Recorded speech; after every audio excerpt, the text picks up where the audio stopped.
Margot received her surgery for the other portion of a new hand. One hand is now made of corrupted wood, and one hand now made of metal and some sort of cybertronics. As you flex it, as you move, it doesn't quite feel right in your hands yet.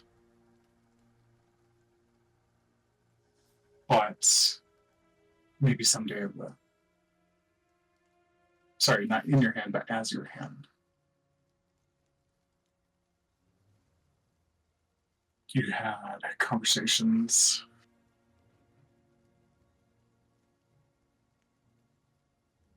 with the guards, with the captain.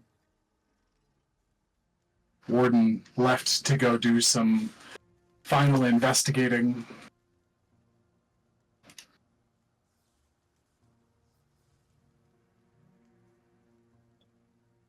And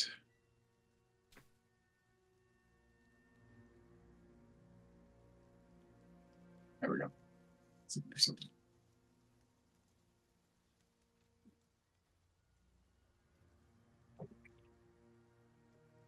And as you were being escorted to the courtroom, Dro heard a code message whispered into his ear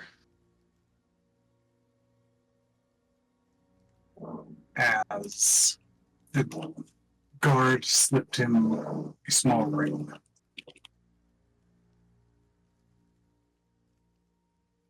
He put it on, and as the teleport was going on between two different locations, the straightforward pole was yanked sideways, and he came face to face with somebody who he had only ever heard of in legend.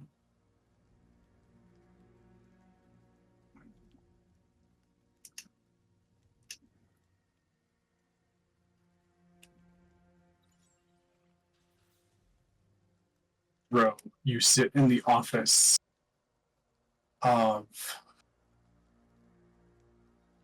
a man who, by all accounts, shouldn't know about you, shouldn't care about you. His office is pristine, immaculate, absolutely ridiculously well kept, except for random phenomenon of magic that seem to exist all around, with no discernible effects on anything around them. In a large open archway leading out directly to mountains.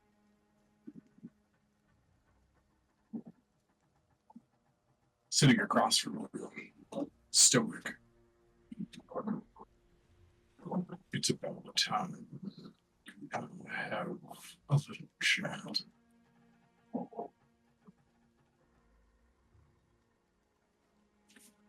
Is it just us in there? Just you. And as you do, you take a look around the room in further detail? Yeah. There are no doors. And as you turn back around, not only is there the table, but there is now a very cushioned, comfortable-looking chair in it, where there was none before as well. Still shackled? You look down, you are not shackled.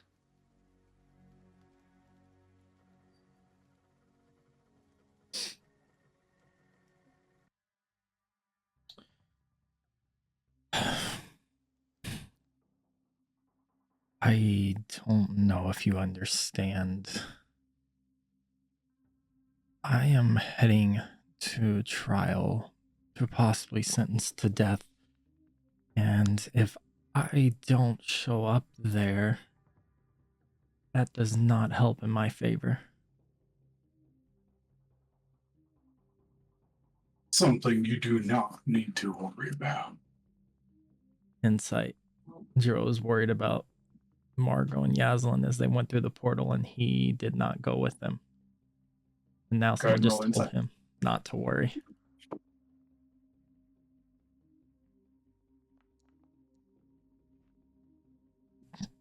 12. This man is hard. Not just hard to read, but like hard in character. You are not sure, like a face of complete stoicism, but the best you can see is that he is highly confident.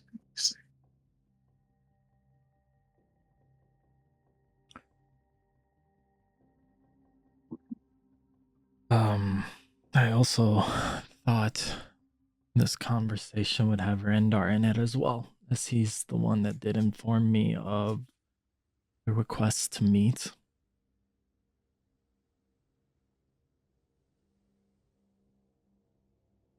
Unfortunate circumstance that he is not available at this precise moment to join us. We had to make our own opportunity here. And coordinating his attendance would have added yet another layer of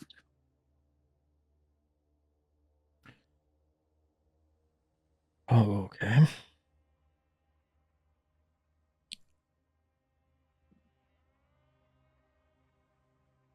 What do you want to know?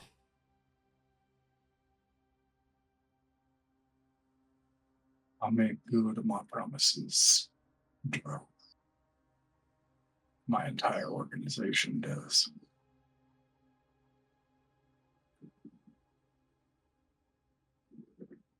Firstly, were you satisfied with your prize?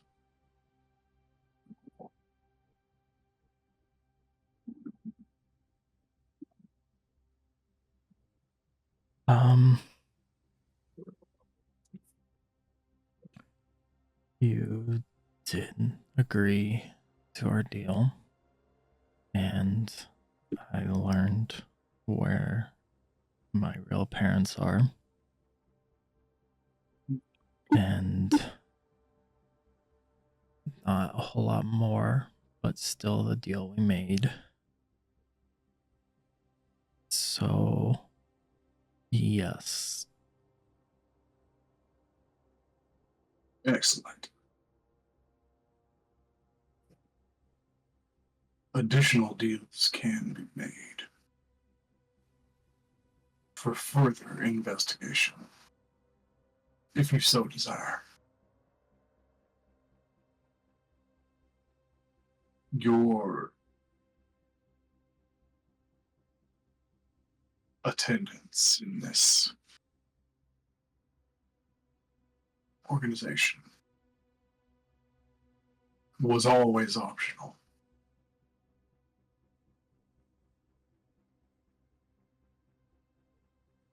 It does us no good to bring those in who don't want to be here.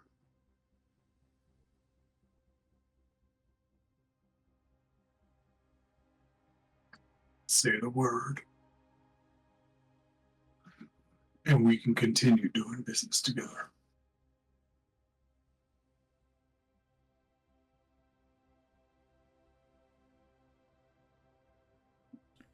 When I agreed, it was to find information about my parents so I could find out why they left. And I was also told the work we do here helps the world. that influence. The only concern I have is I have recently found a family that accepts me, and I preach to them that there must be trust within all of us and that there should be no secrets kept.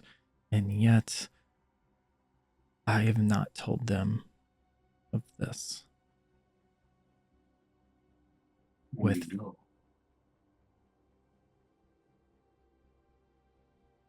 fear that they find out, they disappear. A reasonable deduction.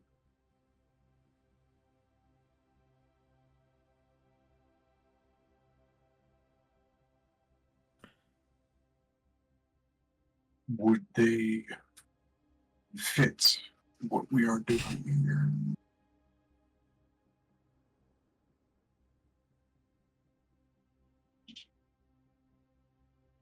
I was just gonna sit and kind of think on that.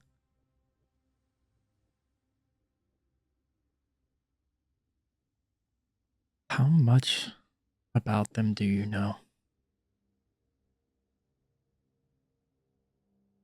I know you have to know a decent amount, considering it's what we do here.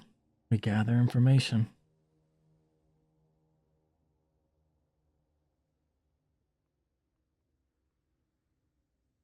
Roll a persuasion check.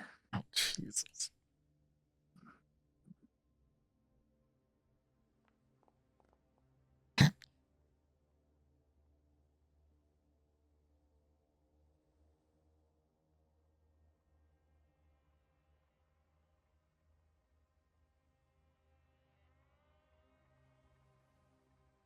I know enough.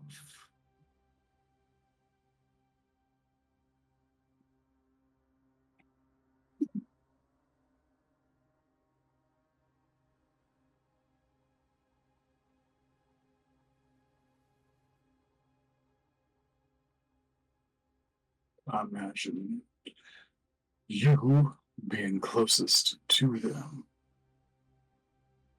would have a more foundational understanding of them. Personal intel cannot always map the full picture.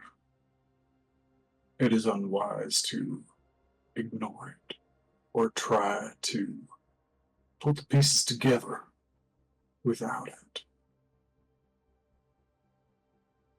But I'm aware of its limitations.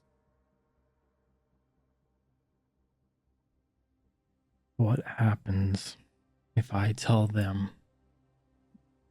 of this, that they agree not to join?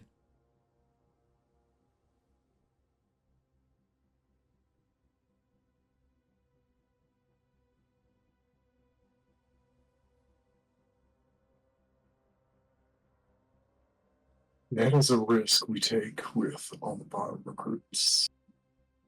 You know the process, at least for those that we raise from a young age.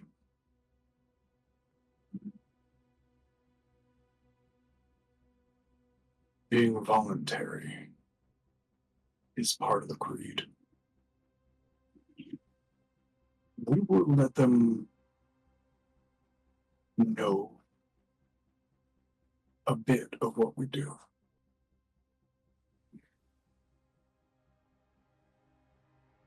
Whether or not they choose to accept will be based upon a limited and what we consider to be safe amount of information.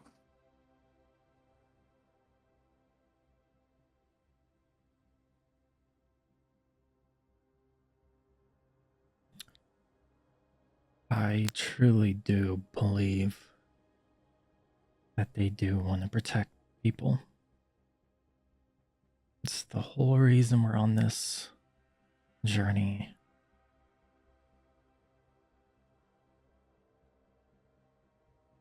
So, I believe they would make a good addition.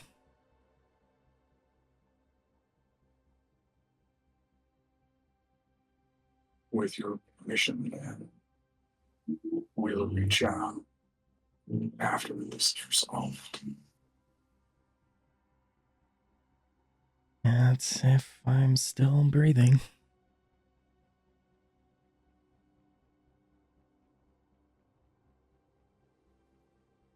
We did not raise you to be defeated so easily.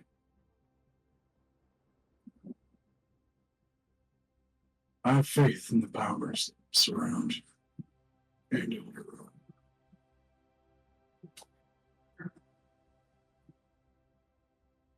That moment, Dro was thinking of when Margot suggested to throw Echo under the bus. He doesn't say anything, he just thinks that.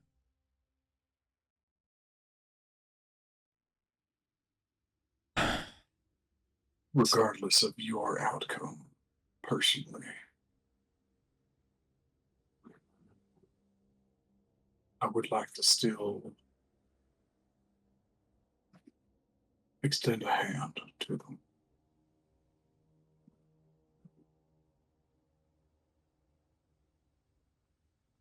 They seem capable enough. Exceptionally enough. Capable is a understatement for them. Quite.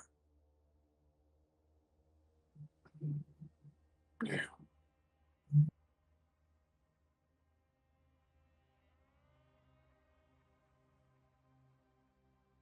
I Only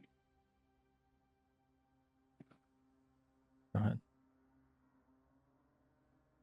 he nods to you, giving you the floor. I take it you read the report I handed her, Andar? Thoroughly.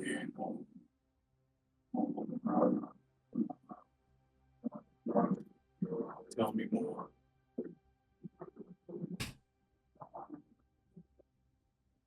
Um, honestly, this is probably the first time I'm able to take it all in. But in short, there is a great war coming. The element of fire is looking to take power, and sacrifices have been and will be needed. And this is why I am on this journey to find allies to combat fire. I noted that I have been chosen as the champion of water, and I now travel with the champion of air. And what looks to be the champion of fire is also here in Aurora's Rest. And this war terrifies me. That's what they should. But there is much to be gained from war as well.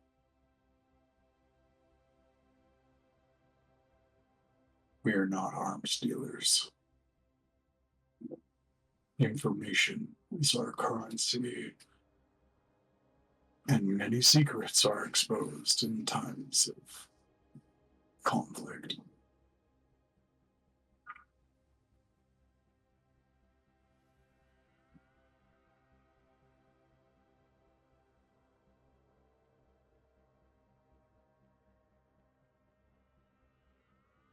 I don't know if we are strong enough. We encountered fire and barely made it out alive. What do And you remember of what was said in the cavern below the ripples?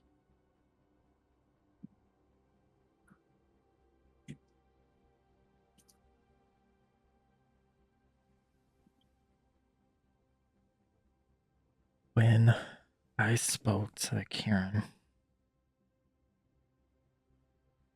we were told to seek out allies and grow stronger. And we have done that in our own ways.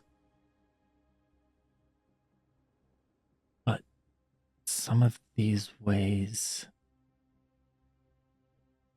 have been questionable.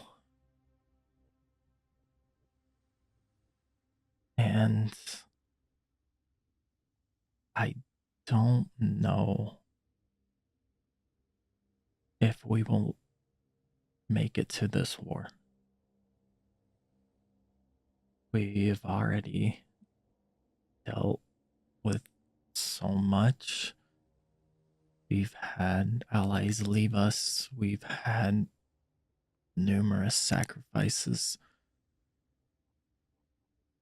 and numerous near death experiences. And we're supposed to be these protectors.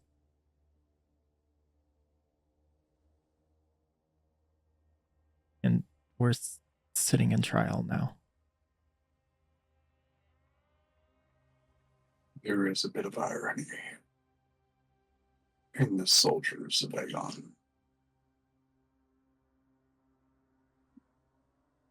having the finger pointed at them. I understand that. It's a good name, by the way.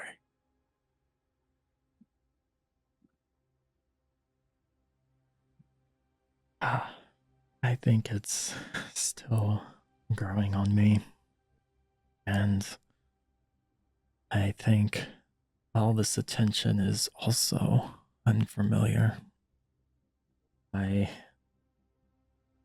as you know, tend to stick more to the shadows out of view and helping without a whole lot of expectation.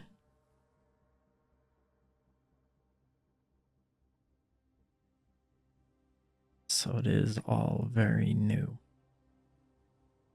Named champion, being seen as a hero, a guiding light. That can open up doors that you need, that we may need you to open.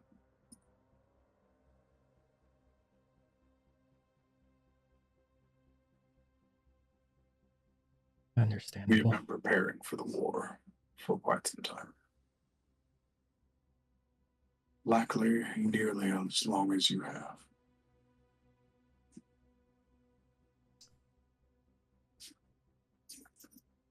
I Your figured eyes and ears nearly everywhere.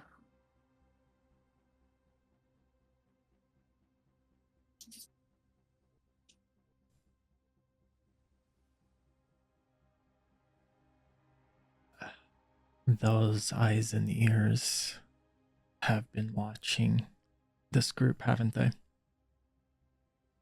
Frequently. Not always.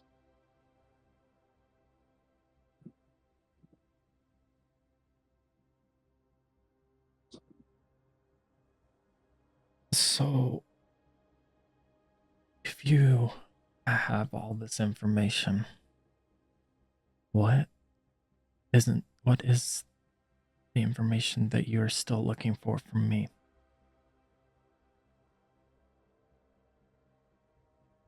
Inner workings of the cardinal elements, not just fire, but water, earth, shadow, beast, all of them. If this bit with fire does manage to topple water,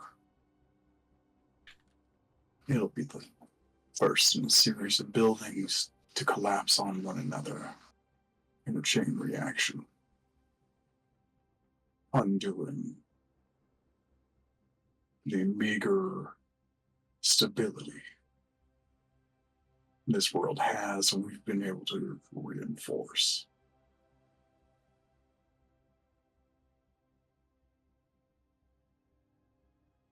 We are aware that some representatives of fire are here. We know the position of two other champions of fire as well, of which they have many. You are the odd one out.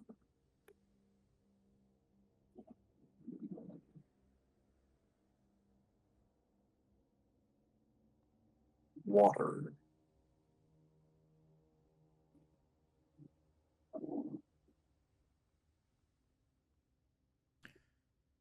is essentially on its knees, waiting for its death blow, hoping that it doesn't come.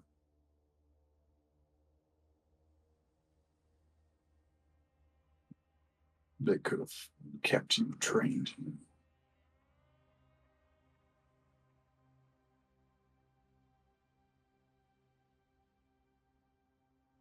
But you on your own will not be enough to fill the vacuum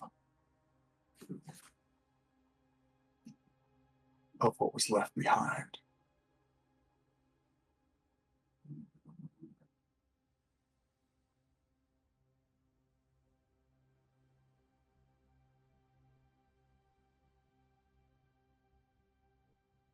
And yet I'm still learning how to utilize the element of water. I wasn't given a guide, a teacher. I was given a choice, a sacrifice, and a sword.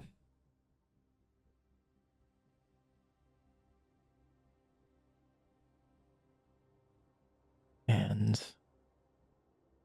because of the choice I made, the water gen is out of commission. From what I understand, Entrios made the best play possible so the water could come out reasonably unscathed instead of destroyed entirely.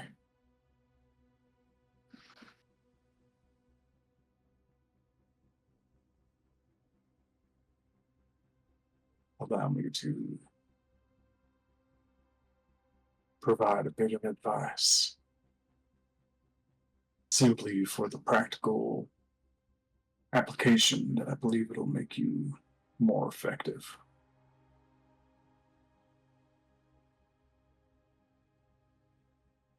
You weren't his downfall. You're the hope.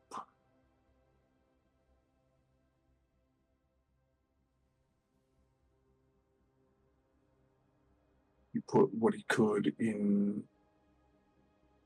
you, put his faith in you.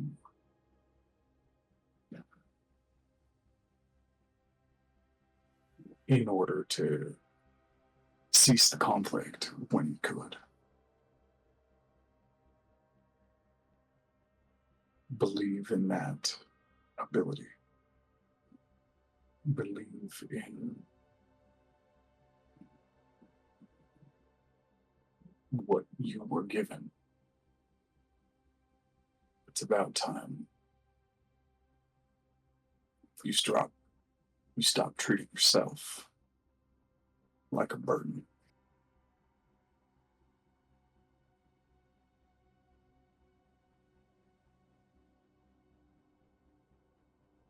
We've never had a champion in our network.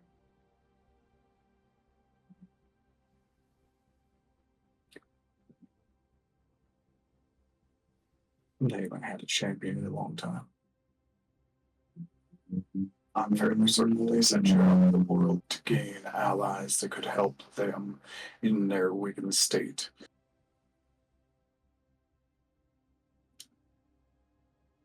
Coincidence for them that you're connected to us, and you have been effective thus far. It's time to take a step forward. Get us the intel we need on how they operate.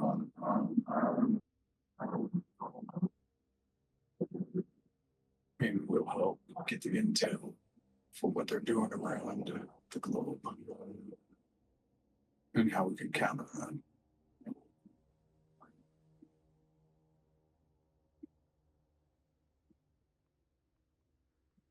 Okay.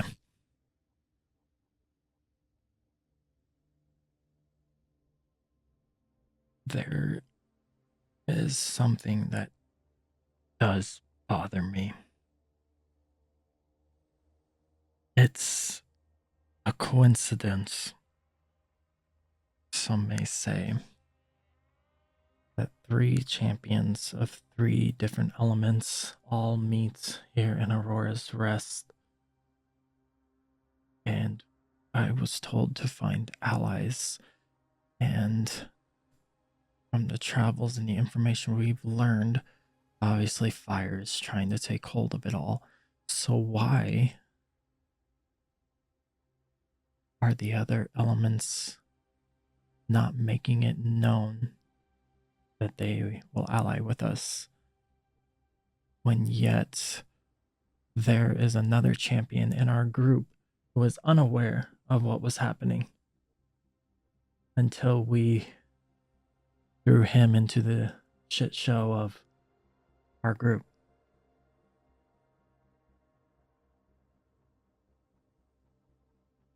Why does it seem like they are just watching?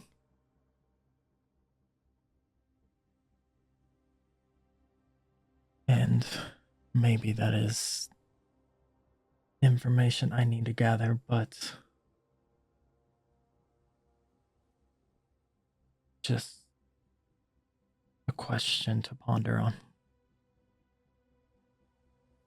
Mighty question.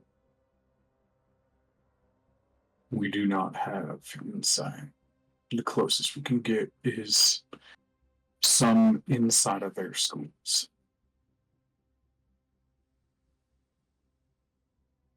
Some who are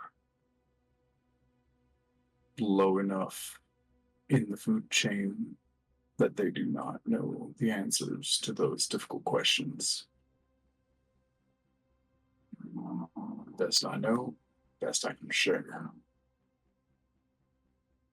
Each of them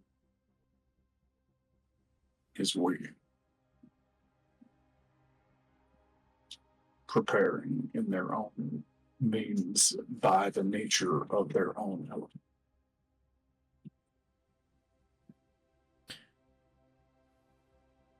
Well, Each differently, most likely. Waiting for the light to be shone on what's to come. The first spark of revolution will inform them greatly on how this is going to play out They do not want to spread themselves too thin to react in time. It disgusts me to operate off of even that level of hearsay and guesswork. That's what I need from you, Dro, to help me figure out.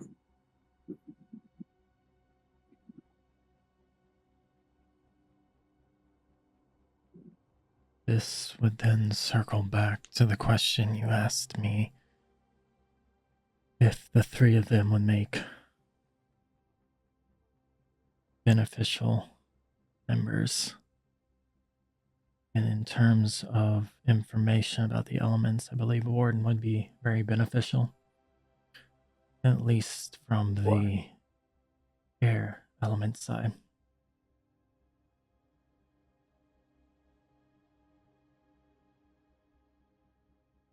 They each have their own unique skill sets and backgrounds, and personalities. So I will continue to learn more of how all of this works.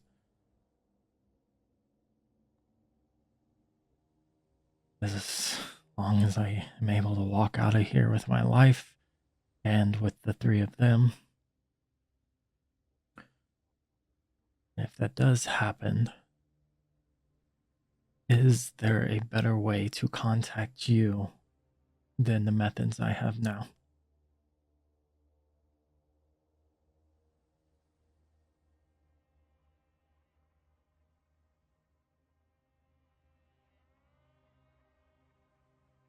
He reaches his hand down and pulls out a drawer.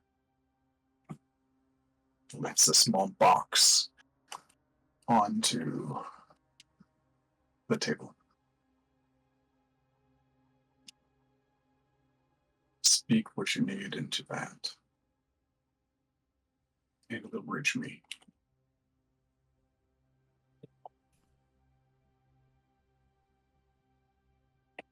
Appreciate it. One question though. If I show up to this trial with this box in my hand, that's gonna look a little suspicious.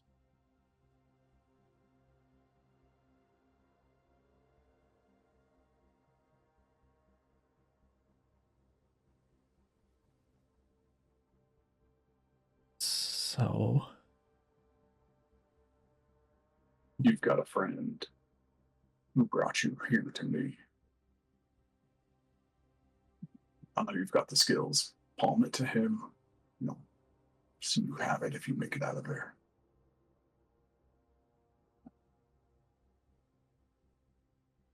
friend is a loose term to someone I don't recognize, but okay. Here.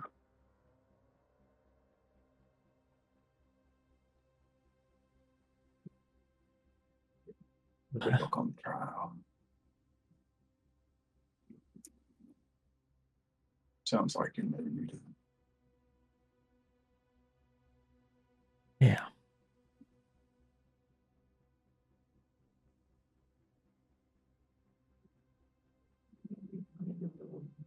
Joe's gonna look off like past his shoulder towards the mountains and just think about what he's about to face.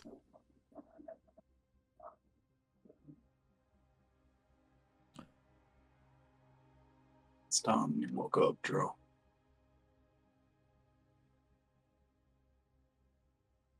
And as you look up at him, all you see is black.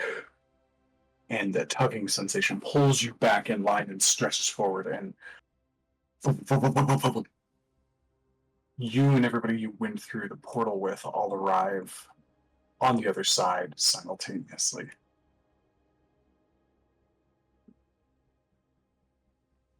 None the wiser that you were gone.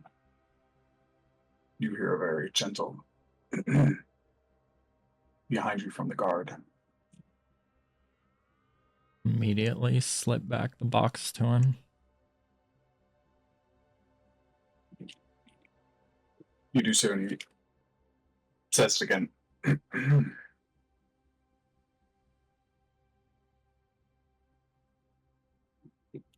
Can I also feel for that ring? Yep. Still out of hands. And the shackles are back in place. Slipping the box and the ring back to him.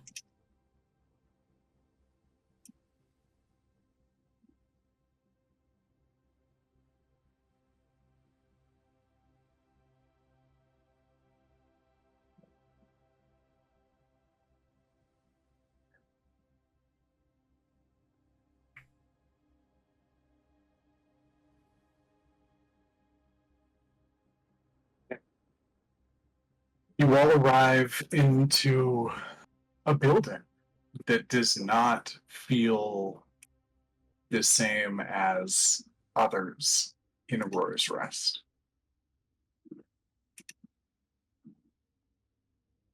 Many of them in Aurora's Rest are colorful, happy, vibrant, and this one is near pure stoicism. Cold, efficient, hard. And the primary color is red, with white stones and dark brown inlays. It is gorgeous. The lit braziers line the way.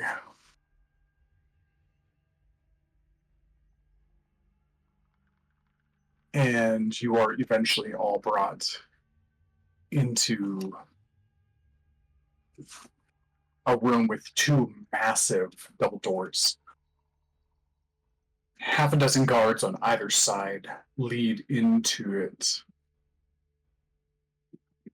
And two of the guards that are in front of you say, "Welcome to Snowfall's court.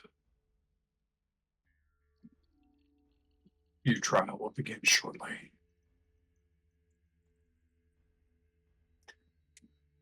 You walk in, and the doors creak and echo loudly, and you see a large courtroom. Red stairs reaching up to a near balcony above with two rows of people in the stands.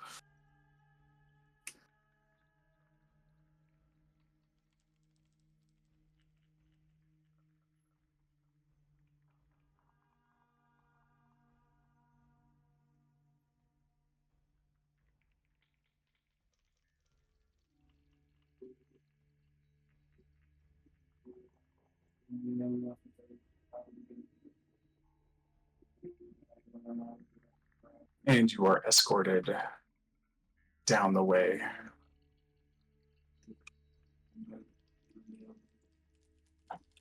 You see a collective of people.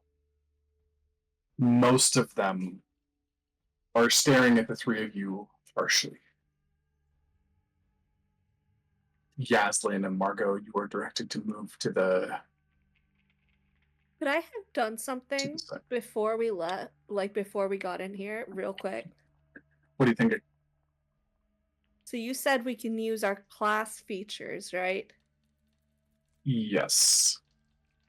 Okay. I'm going to do something which I should have done sessions and sessions and sessions ago, but I just looked at my list and realized I had this forever. For a long fucking Gotcha. time. As soon as we came out of the teleport, Margot was going to look to Joe and take his hands in hers and just say, be careful, and you'll feel her magic wash over you as I do Bastion of Law.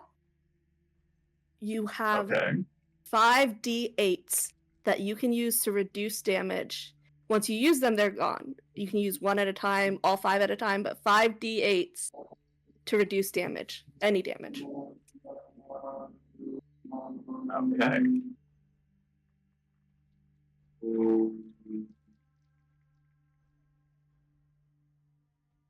Margot thinks Read your Joe's gonna class get his features, ass beat. guys. I do. I think you're gonna get your ass handed to you. I'll put it in the chat too.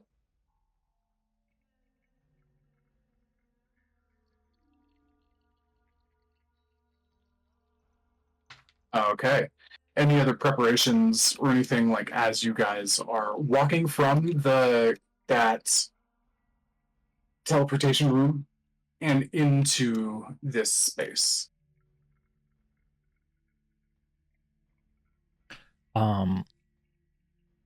The one thing I messaged you a few days ago about Morgan, Mm-hmm. that would have happened before we walked out. Okay. Yep, that's fine. I don't know what I did, but okay, it went away. It's because you had it selected on somebody else when you typed it. Yeah.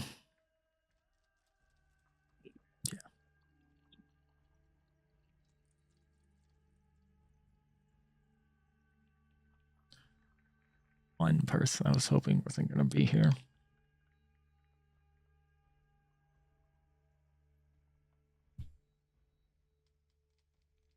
Dro, as you're going through,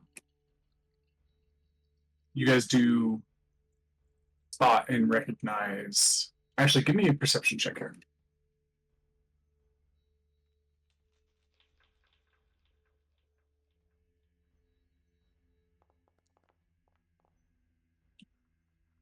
All right, physical dice. Yeah, you're pretty distracted. You're kind of just more than anything taking it in.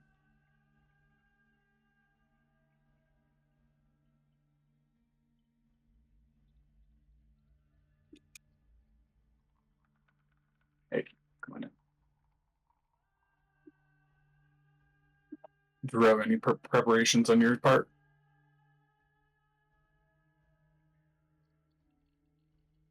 No, he would have slipped the ring in the box back to the guard that gave him the ring before he was walked in here. And I think, yeah, like you said, he's just taking it all in. I think he's going to try to see who is on the council. Or who's giving his judgment, I guess. Okay.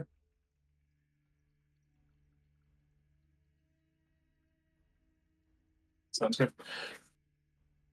You are led up to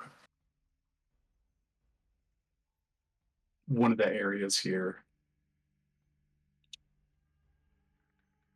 And the three of you are closely confined and pushed onto this desk. The other side has a snide looking man, like kind of overly pointy hair, overly pointy beak, and like slick long hair that comes like behind his head but in front of his shoulders. And he's wearing like these green crisscross robes with a white sash that rounds his waist and falls off to one side. You look up at the council and you see several people. You see a snow elf with long flowing robes and lots of adornment and butterfly wings kind of lifted off the side behind him. You see a very well pressed and impeccably put together man. And he give me Give me a perception check on the council and give me insight check if you want to like vibe them. And that goes for anybody in the room. Oh yeah, sure. I would love to vibe them.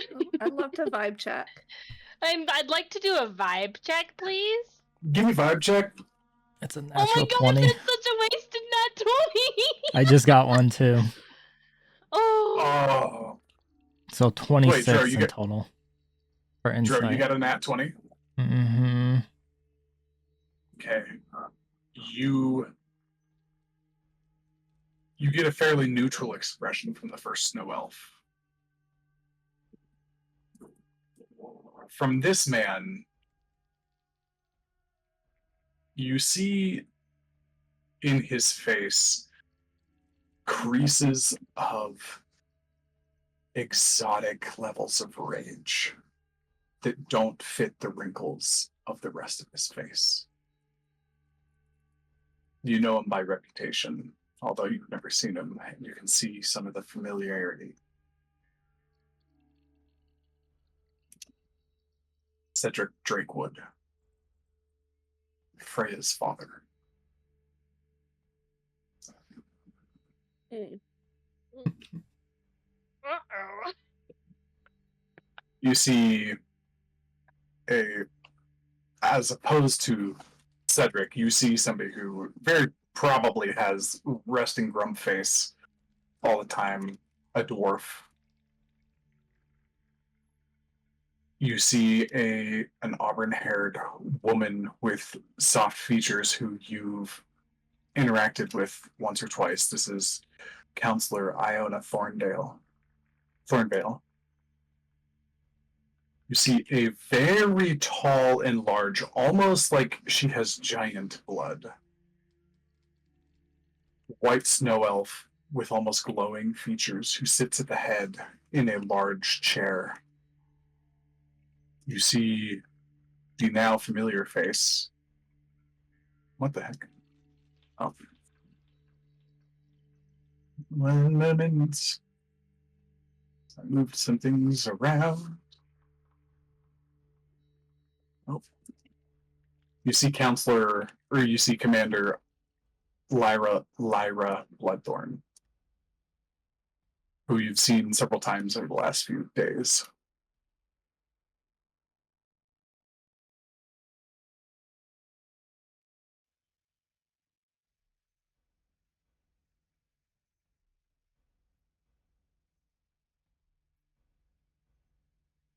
There we go. Now her token's functioning properly. You see a. Did I just hear a? Okay, I'm not muted. Uh-oh. You see a yummy, handsome man. Oh yeah. So yummy. I mean, look at that. Everyone in the party is immediately like, yeah. The ladies are just smitten. Yeah, I need to get a man like that in my life. And lastly, you see a woman in like a long veil, another human, and very filigree, heavy dress with little flits of light that kind of dance across it. Question. Mm-hmm. The council, obviously, Dro Yes. knows 2 of them well. Mm-hmm. The Knows of one, has met one once or twice, and then the commander is recently. The others. Does Give me a history check at disadvantage.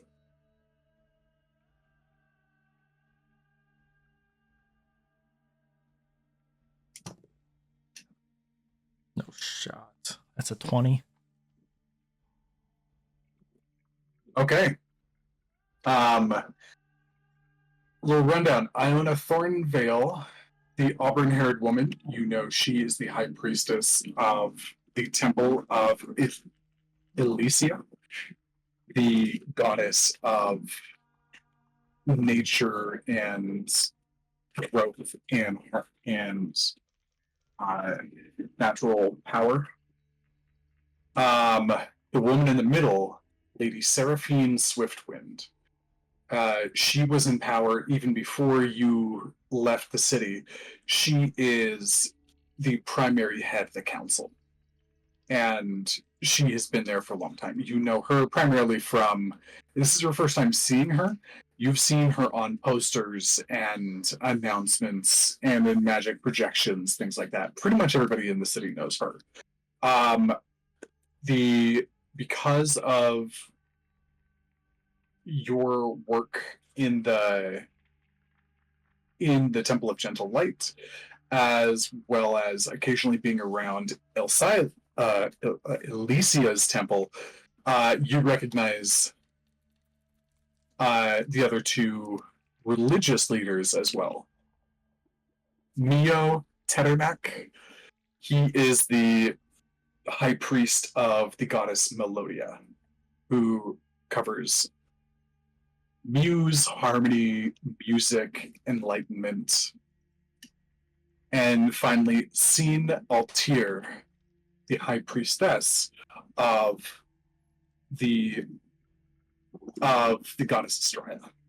She's Randar's boss, so you know of her. She's higher up in the clergy. You don't have, Cedric Drakewood is the head of the entertainment district. Mio and the primary head temple is inside of Music Avenue, as that's the primary place where Melodia exists. The other two, the dwarf and the handsome man, you don't have a lot of information on, but the rest you have at least some details for. Okay.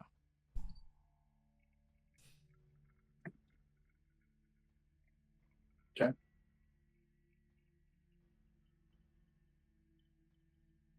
All right.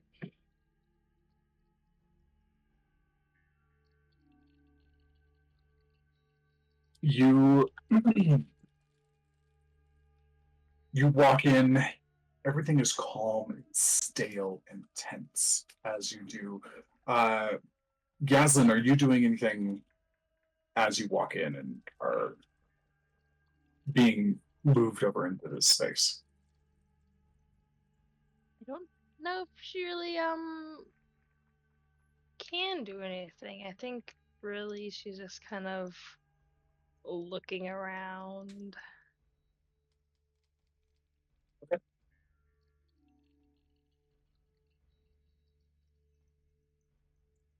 Got it. Okay. As you settle down, there's murmuring and like talking in the background. Eventually, as you kind of settle in, you do see a few familiar faces. You see Randar sitting over in the corner, as well as Hasport and Albiadala Mandur, who you met in Hasport's tower not too long ago, and plenty of other faces. The What? person that I stood up for a date is he in this crowd? He came looking for you. Okay. He's like, woo, dodged a bullet there. That's too funny. Yaslin, He's already singing. as you're looking around, Yaslin, there are a few of the merchants that you interacted with in the background, including like the little fairy that you guys bought magic items from. The man with the sword shop, as well as Swole is in the background. That's too funny. Mm-hmm. You just made that canon. Now we just have to find where I put their tokens. Oh my gosh, that's freaking hilarious. Mm-hmm. Listen, when Yasin goes places, she makes an impression. Mhm. Also, the tavern owner of the Runic Tankard is there. Some of the guards, a couple of them still injured that you ran away from, are there as well. Looks like Ooh. over the last 3 days they've gone around and gathered all the people that have interacted with you since you've been in town. And okay, guys, sorry, I am back. How's my background noise as I reset my fan? Good. Is it doing okay? All right, awesome. Mm-hmm. Oh, and I forgot one more council member. That's really concerning. A lot of council members. Mhm. Um,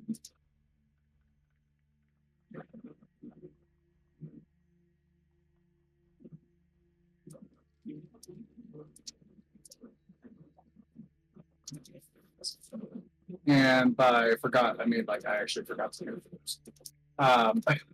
So this one's on the spot.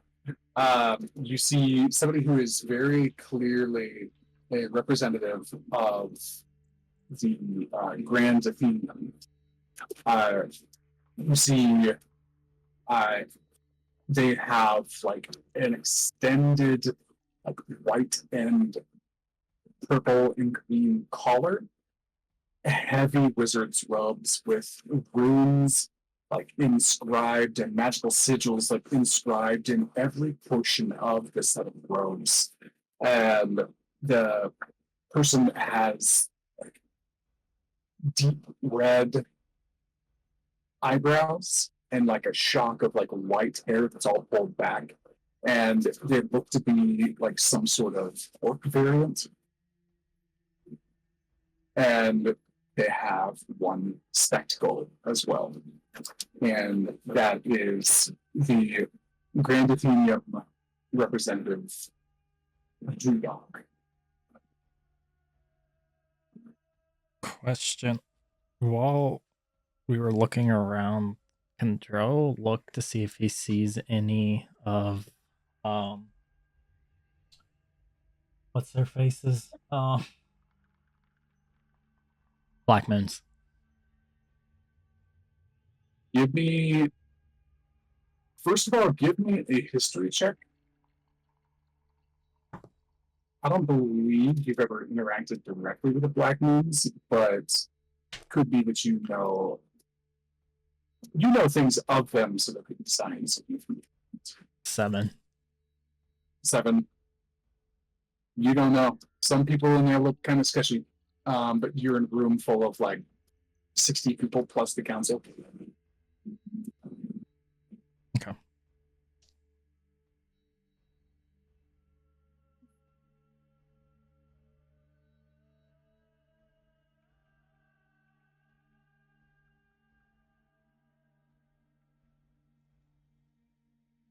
Here's a question. Do we see Warden?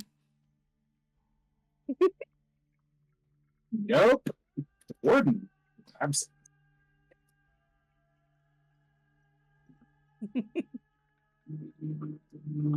He did tell us he's gonna be a couple towns over getting saucy. Warden said, "Good fucking luck." As you kind of settle in, there's a moment of purposeful and like tense silence before anyone says anything.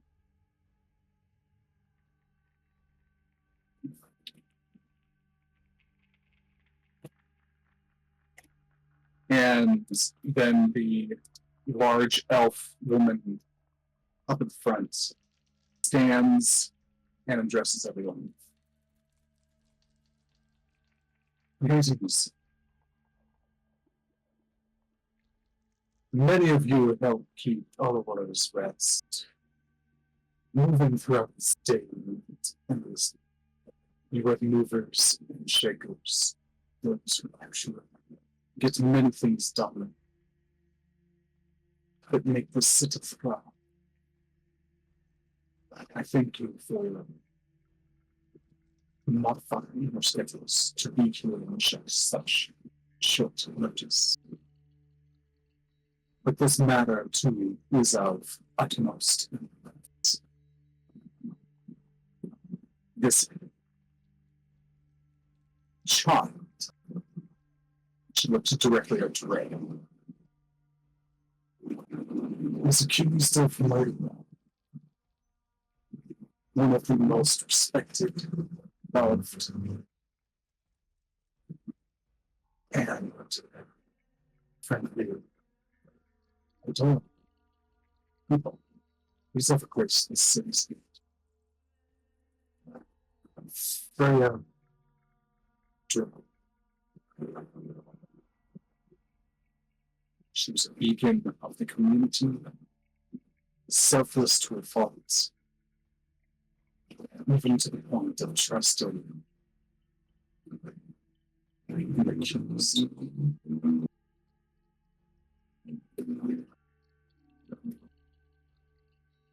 She received death for her offense.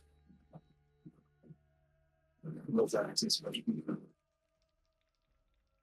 I'm told that this trial will examine all the details and we will find the truth. Innocent is a prayers.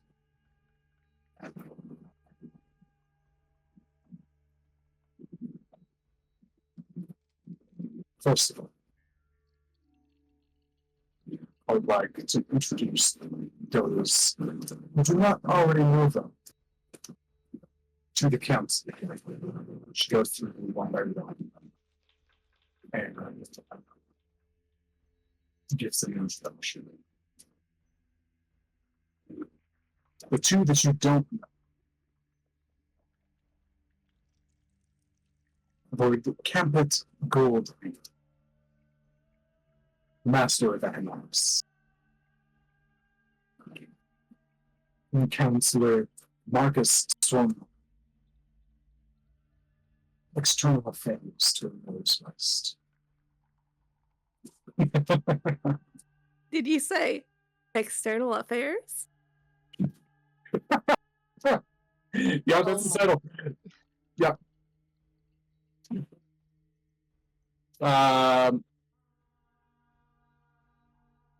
Well, now I'm derailed in my brain. Sorry. It's all good. And she pauses on the Drakewood. Cedric Drakewood, master of the entertainment district, father to me, friend to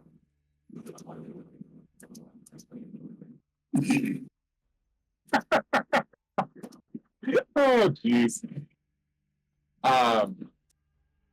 And she gestures to people who are nearest the three. Freya survived by her mother, Nina Drakewood, brother Sebastian, and sister Alden.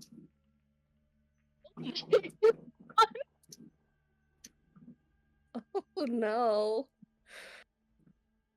And the three of them are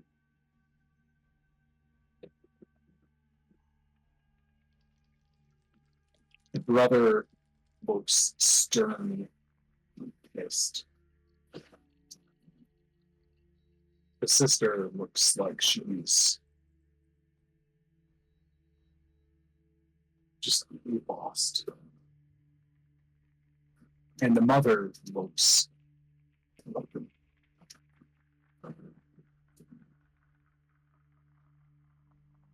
as one would expect of human hearts. The resurgence of the dumb stuff, especially in fair public.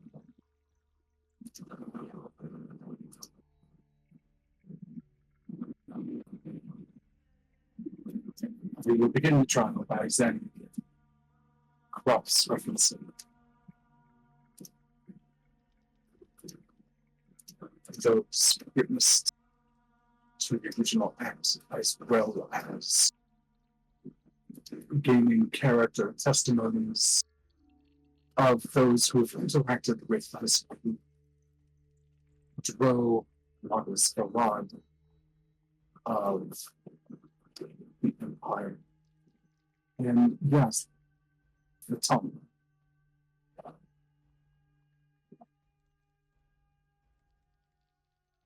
Let us begin. She sits down, she gestures towards the lawyer types sitting at the opposite bench. And the man with the dark hair and the kind of hookish nose and the green and white robes. Thank you for the excellence. Stands up.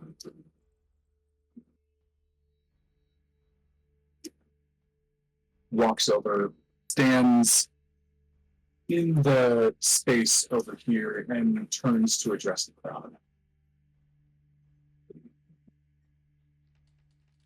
We address the night some years ago with the death of Freya Drakewood.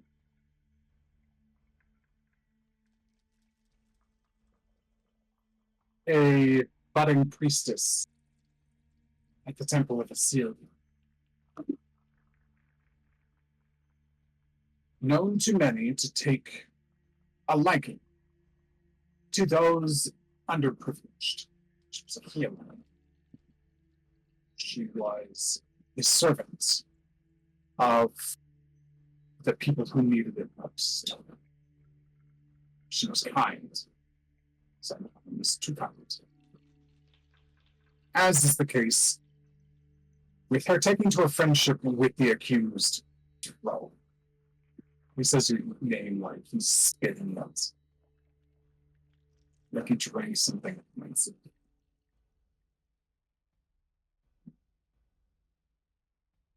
What we understand, they had a friendship lasting a little less than a year prior to her death. Dro grew up on the Warrior streets between the bars, arcades, theaters, dodging between the buildings, picking up the scraps left around by tourists, and stealing whatever you could. Street rats. Eventually picked up by any references over by Randall of the Temple of Gentle Minds. Brought into the fold, taught military martial arts as a monk at the Temple of Gentle Minds. From what I understand, Randar thought to guide him, give him a mentor, a structure. Apparently, all he did was give him the weapons to kill.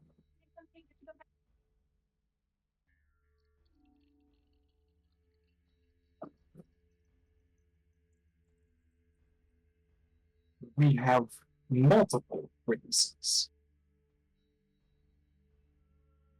that dictate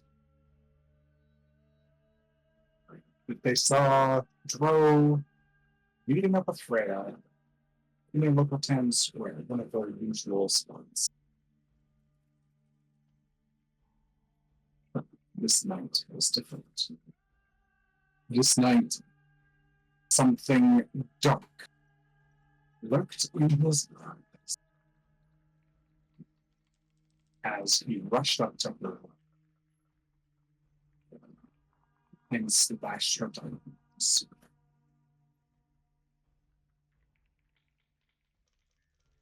This is not hearsay, as he addresses the rest of the room a little bit more. This is collected evidence.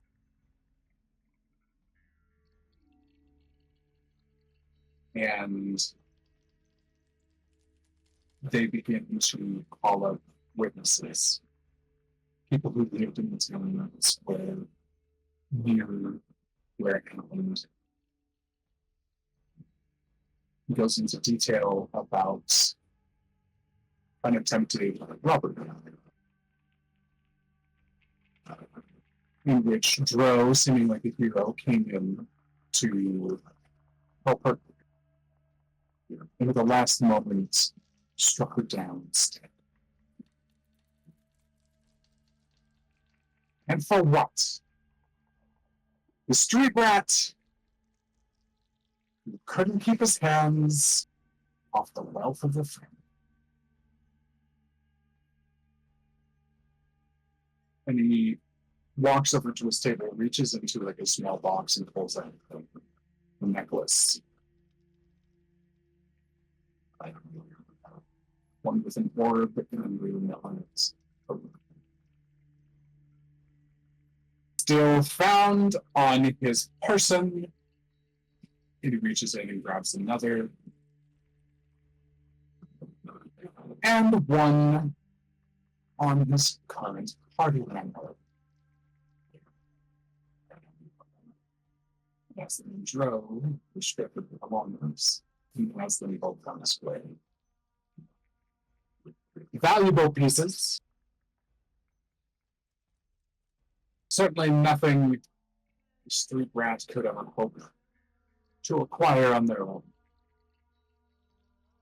And one, it's a gift, just wasn't enough. So he staged a robbery.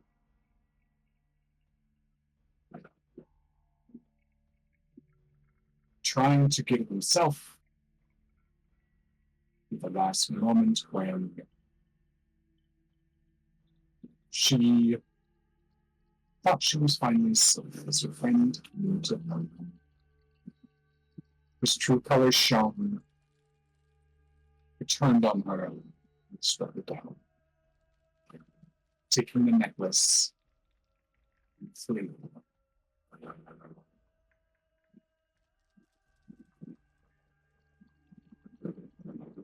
Goes back to what's the necklace in his bangs.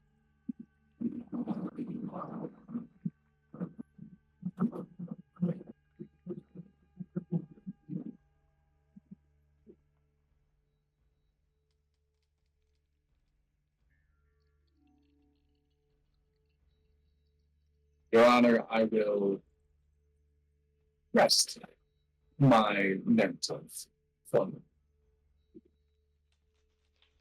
And as he walks by and looks at Dro with a long look down his manistable beak of the nose. Anything to say for yourself? He gestures the umbrella into the stand.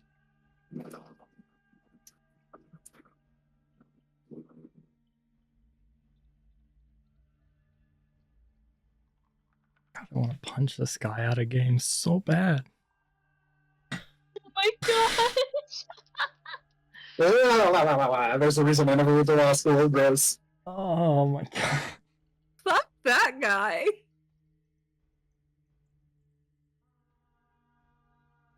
Oh, okay.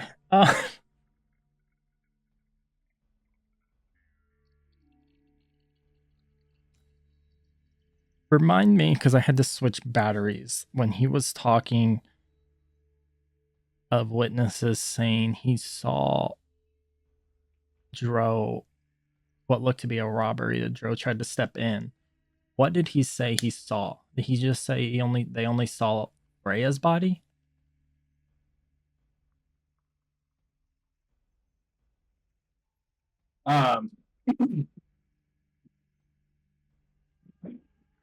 No.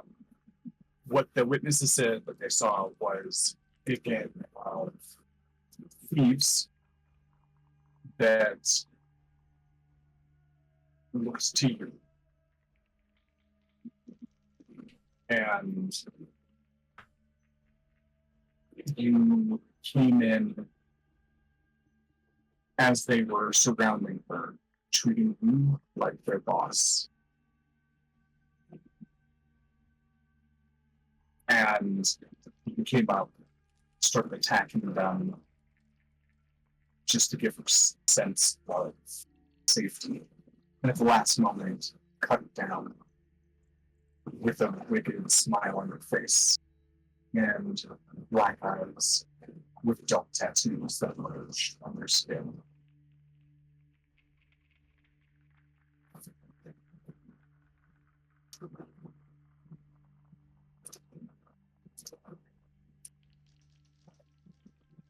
I want to glance at Randar. What's the look on his face?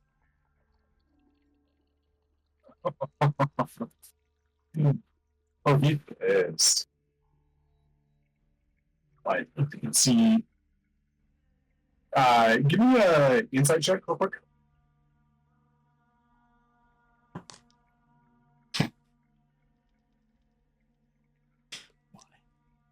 25. 25, okay. Jeez. Also, here is the Grand Athenium of the rock.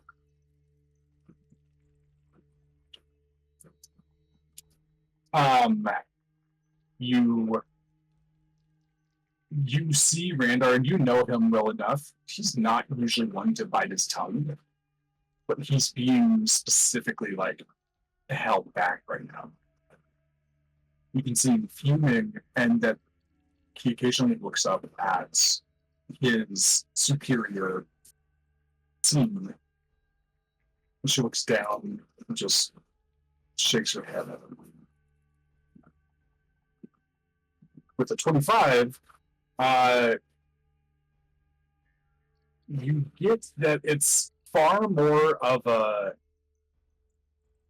like reminding him of time and place rather than don't say.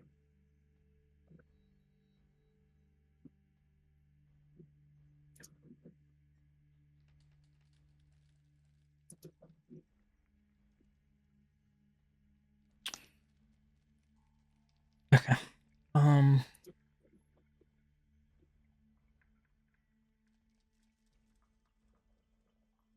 He motioned me to speak now. Yes.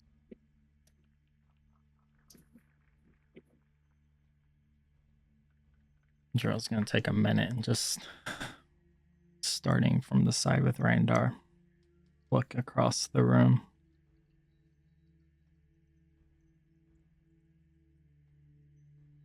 Look of pain. Reliving his worst nightmare.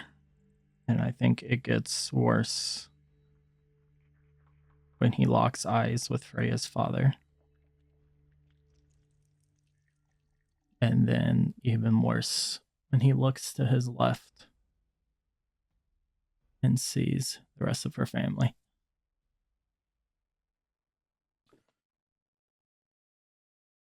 And we'll kind of glance at Bloodthorn. And then the tall elven woman in front of him.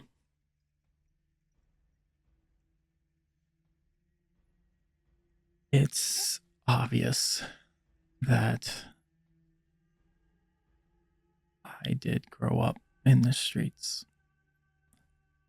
As you begin speaking, your voice automatically projects louder than anticipated.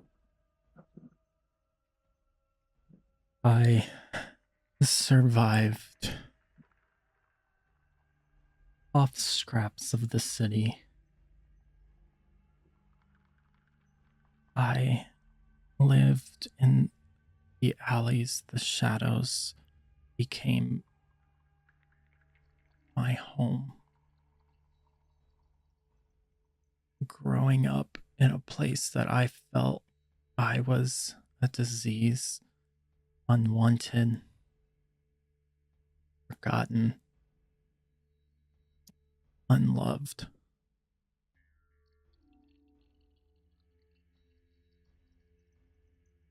Until some monk I'll glance over at Randar.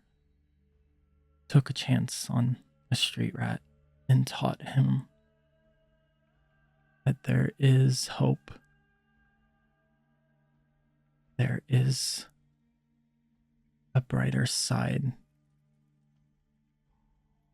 that I can be more than just some street rat wondering if today is his last day.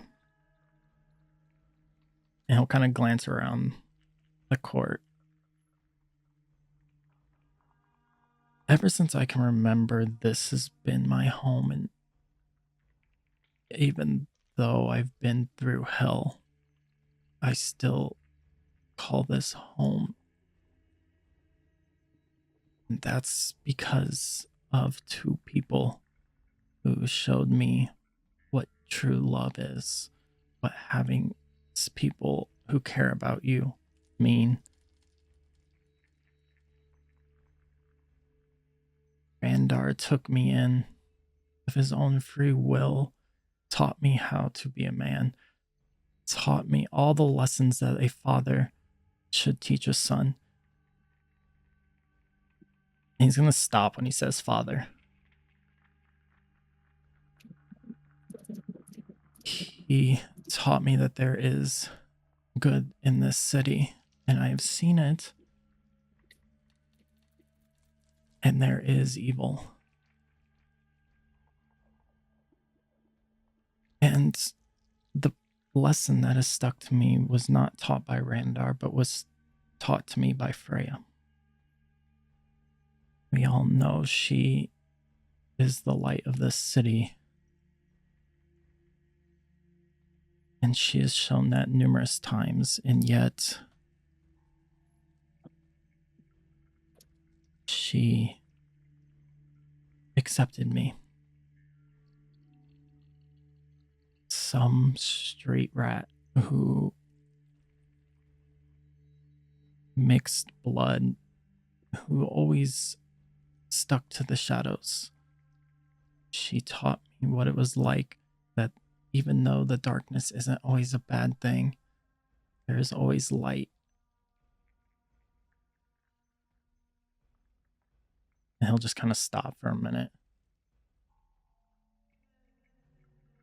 She taught me what it was like to love.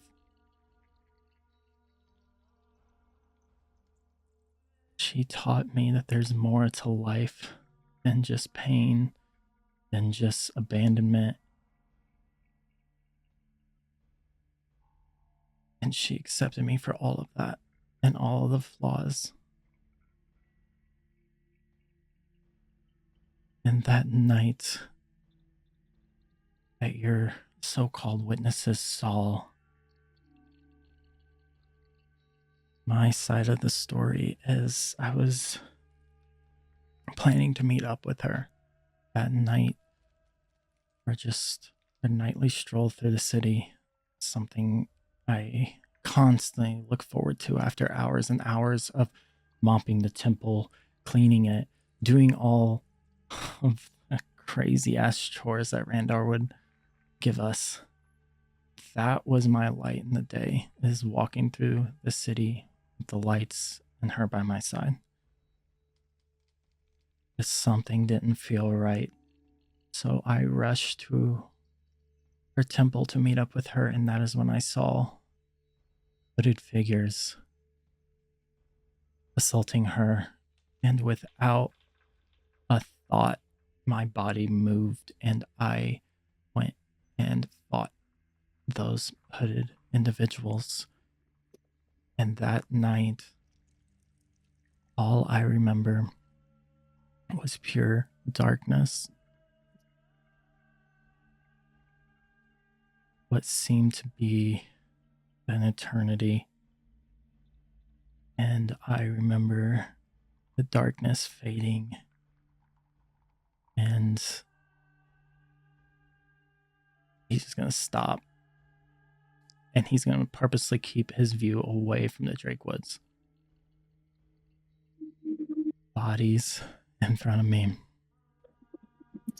a sword on the ground, and Freya in my lap.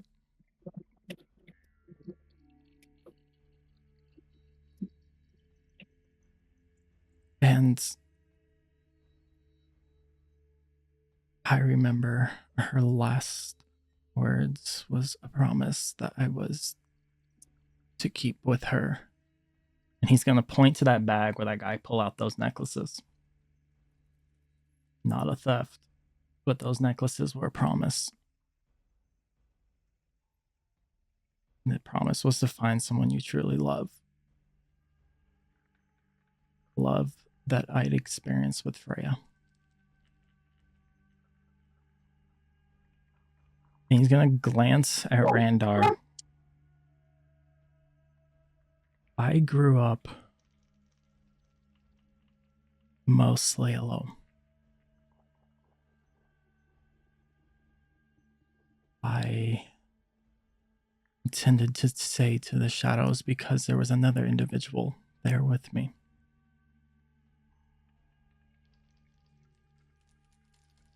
At the time, I didn't know what it was besides somebody was there with me, and I didn't feel abandonment. And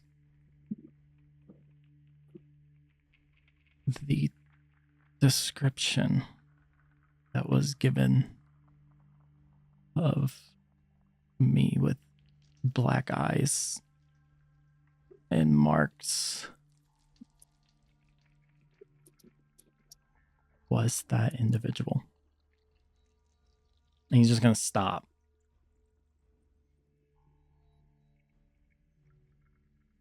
The same individual that I gave up. And he's going to roll his sleeve up with the scar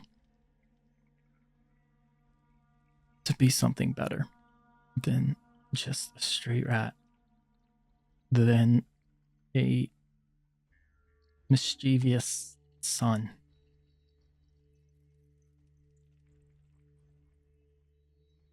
I gave it up to be a soldier, to be a champion.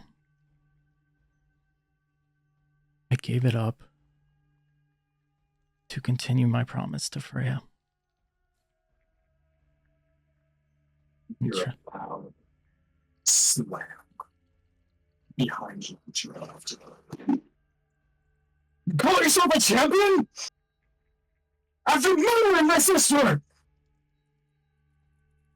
And it's Sebastian who is stood up and was in the middle of just absolutely fuming, spittle like landing on the table in front of him.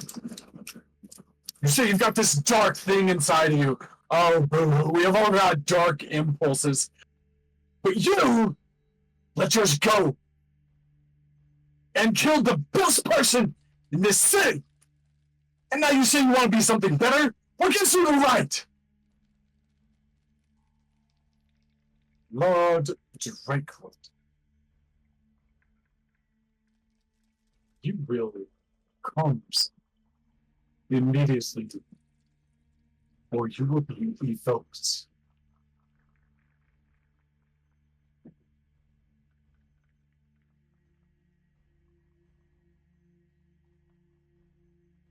That's supposed to be evoked. He sits back down, fairly considering himself. Dro, looking kind of down, I think at a point holding back tears.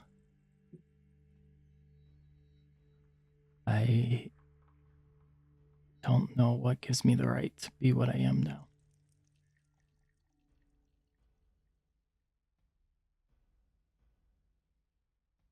And you are right. She was the light. She was my light.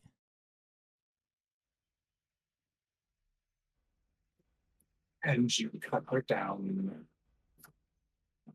for a paltry treasure. Your Honor, he's already admitted to it. Need this go on any further?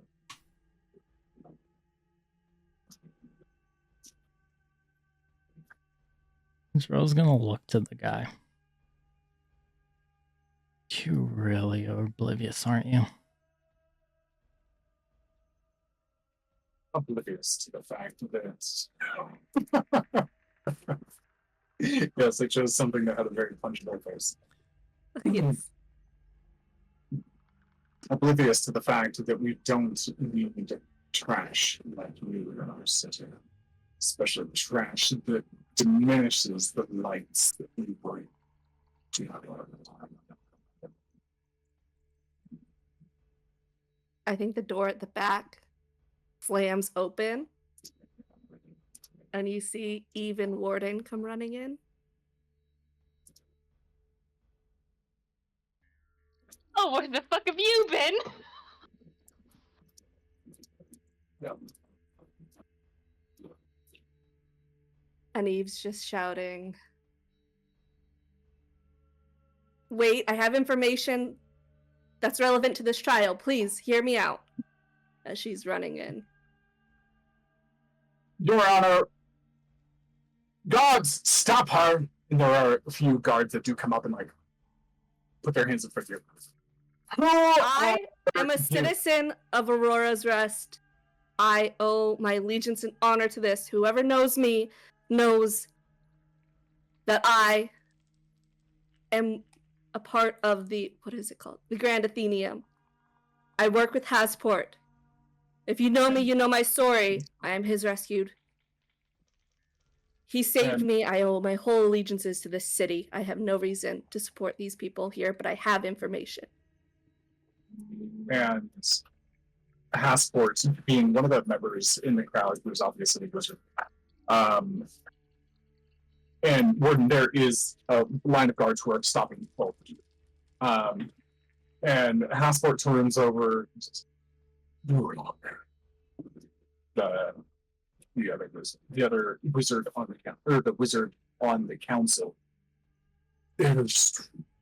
You've met her a few times, even if you don't remember.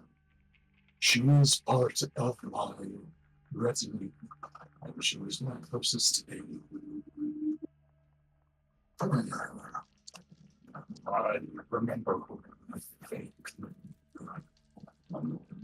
My silver, but she shouldn't speak.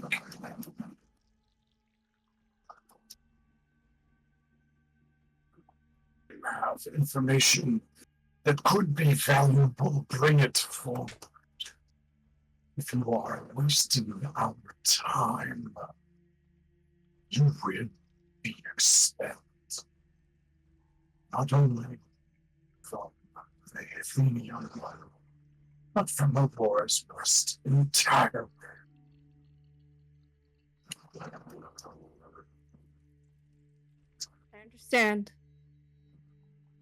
I bring you the truth of the events of that night. If you need to cast a spell on me to confirm its validity, I welcome that magic. But hear me out. Sorry, time like Dro stepped down. It's not a question. And your name, Miss Eve.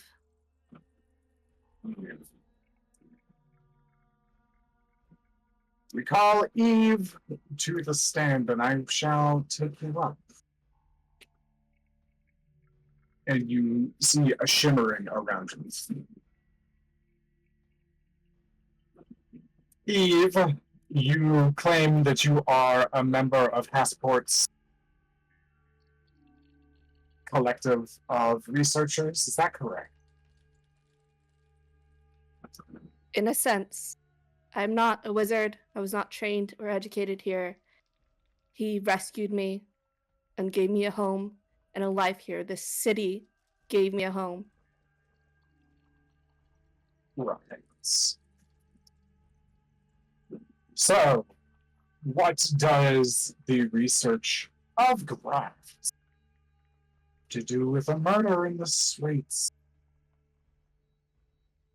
I have the ability to glimpse significant events of the past. I cast such magic, and I have a story to tell of what occurred that night. If you will let me speak. Oh, by all means, share with us your magical. The spell was divination magic. If you question the divine, that is for you and your god to deal with, not for the reality of this court. We have representation of the different pantheons here. While it is not the highest practiced magic in the wars west, it still is. 3 out of the 9 seats on this council revolve around much as proceed to With the magic on me, you know what I say will be true. The story may seem wrong, but let me explain it in full, and you'll understand at the end why the inconsistencies. I looked into the past and I saw a shadow flickering black and back and forth, covering an ash-skinned teen. He was meant to meet up with someone, but he looked out across snow-licked roofs, a look of peace on his face as he raced across the rooftops, familiarity in his stride, leaving dirty footprints in the snow. His regular route, regular time, a scream, unregular, her scream. He flies to her defense. She's wealthy, these are bandits. There's blood on his fists, his staff, and dripping into the snow from his own split lip. She screams again, blur, black with snowy streaks. A flash of red, he opens his eyes and sees his sword. Confusion. When did he draw his sword? He doesn't use it in combat, only sparring. Why is it red? It's only a few inches away. He reaches for it. Blood dripping. Into the snow from his knuckles. Why is his palm red? Blood has soaked it entirely and drizzled down between his fingers. Warm. Too warm. And wet on his hands, wet on his legs. He's kneeling, warm on his legs as he looks down. She is there. She is bleeding. She is warm but cooling. She speaks to him, a promise, muffled. Blood drips. He speaks back, muffled. Blood drips. The crimson on her cheek is washed slowly away by the dripping, blurred. His tears. The sounds from away come, muffled. He turns his head, they're coming. He looks back at her, necklace in hand, matching his. Light gone, body cold, more tears. A blur of motion, denial, running rooftops across ice, violet leaves, turquoise branches, hiding, scared, waiting, sneaking away, tears, always tears. The inconsistency in this, the cadence of the story, it's not right for the magic cast, it's not right for the spell. I felt concerned that perhaps the spell had been tampered with, my memory of the spell had been tampered with, so I once again cast a magic that confirmed... Oh. Listen, let me finish. I cast a magic that confirmed that the spell was not tampered with. The spell was not tampered with. His words were not tampered with. Reality itself was tampered with. If you think these 3 here are capable of such magics, they would have been long gone from now. The reality of that night was tampered with. Zone of Truth is not a perfect spell. Waxing poetry, which does not relate to hard facts, does not constitute absolute truth. Listen, I have no connection to support these people. I have no personal buy-in. I speak truth and only truth. Please. The reality of that night was tampered with somehow. I strongly doubt any of these people are capable of such magics. Why are you here, and why are you involved? Because I don't practice the innocents jailed. I didn't say I don't know them. I said I don't have a personal vested interest in them. Then why do this? Why get involved? They, as far as I can tell, have nothing to do with the research of rafts, which is the entire point of your tower's field of study. I'm gonna turn back to the woman on the dais. Ma'am, if my not honor. I'm trying to find the right word. Sure. Honor is questioned in being here. If my ability to be here is questioned, then let that be a question asked by the courts. That is not what I came here to present. I came here to present the facts of the night and to let you know there is magic far beyond what I believe anybody is capable within this room of casting. And if you think a lowly street rat isn't the perfect scapegoat for a spell like this, for an event like this, for you to turn your eyes from what is really happening, She leans forward. One thing at a time, Sean.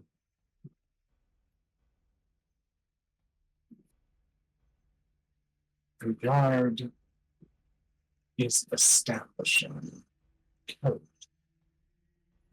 You, with the exception of the members in the audience, are an unknown factor in this. We are creating a sense of character in which to identify your motivations. So please, do as you asks these questions. Why on why are in fact provide us some history on your involvement involved in violence and walk us through it.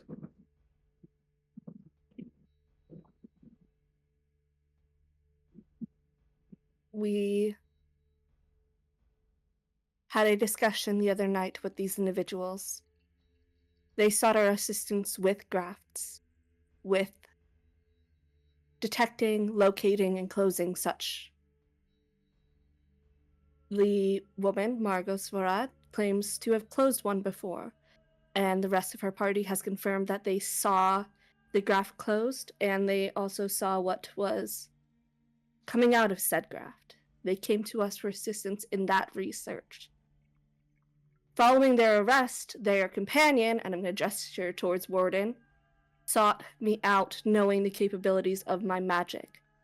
I opted to help because if there was even the slightest chance of innocence, I will not stand by and let someone be put to death for a crime they did not commit.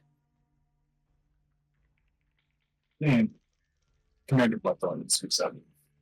Just for accuracy's sake, what night was this?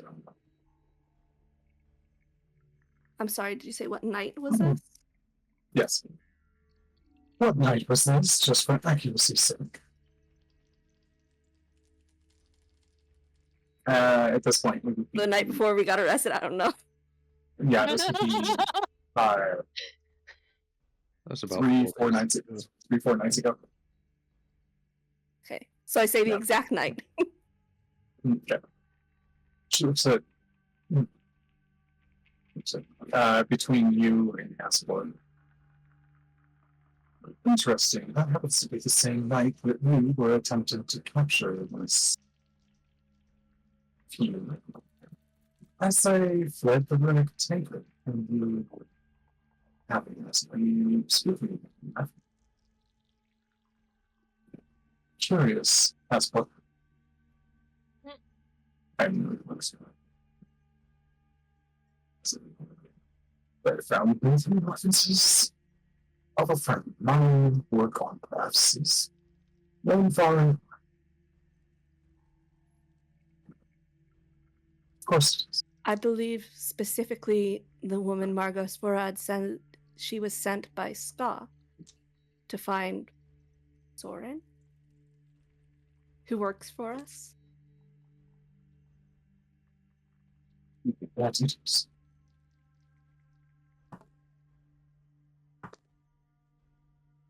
Right. So, after escaping our esteemed guard, they came through and had a conversation with you at your tower.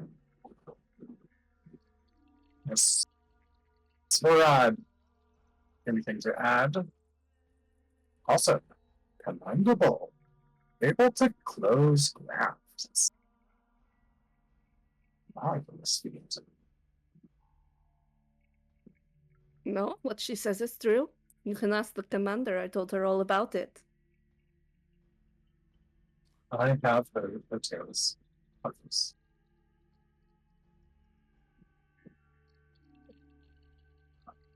Right. So you had a conversation with them once, then they left, then they're. And looks over at Warden. Takes him in for the first time. With a puzzling look on his face. Come and him. Just not one of like prejudice, but just like confusion, like what the hell did I just see? Came and found you to cast this magic once again. Yes.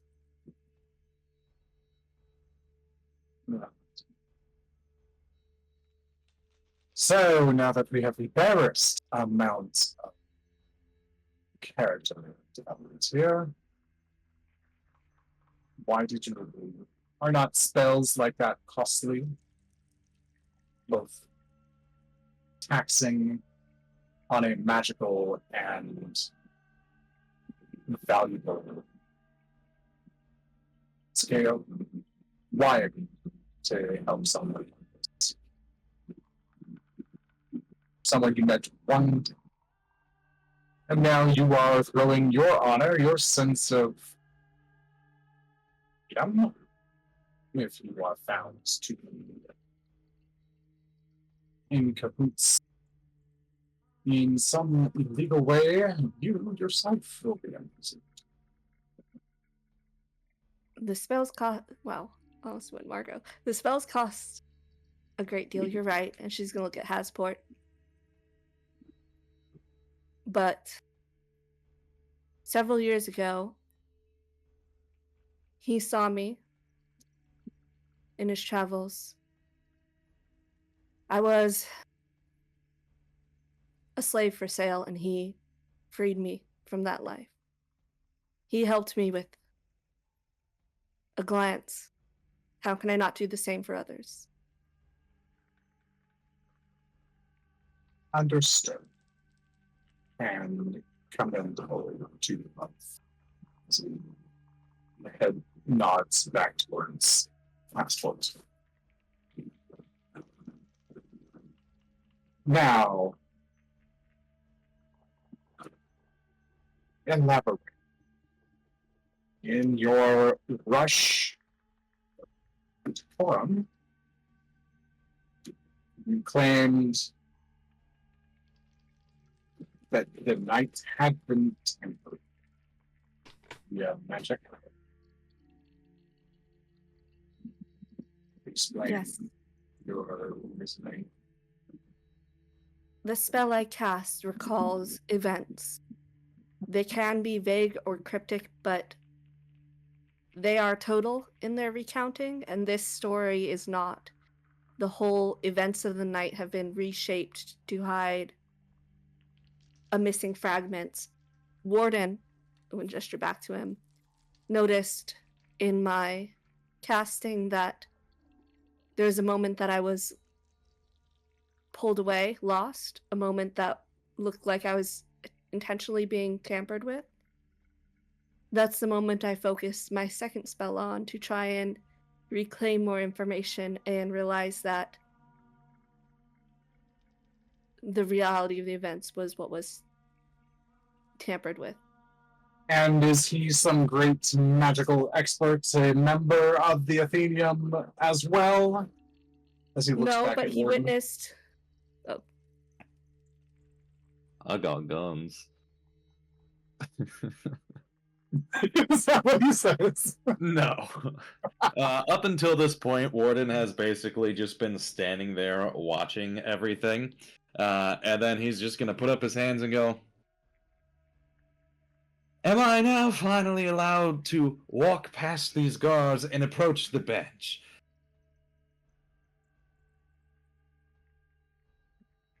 Yes. Warden will then look at the guards and just go. He Say, starts walking back up. over to Eve. I was about to say Margot. Starts walking over next to Eve, and he goes, "Hello, I am Warden of Air, and I am here to recount a little bit of what has happened.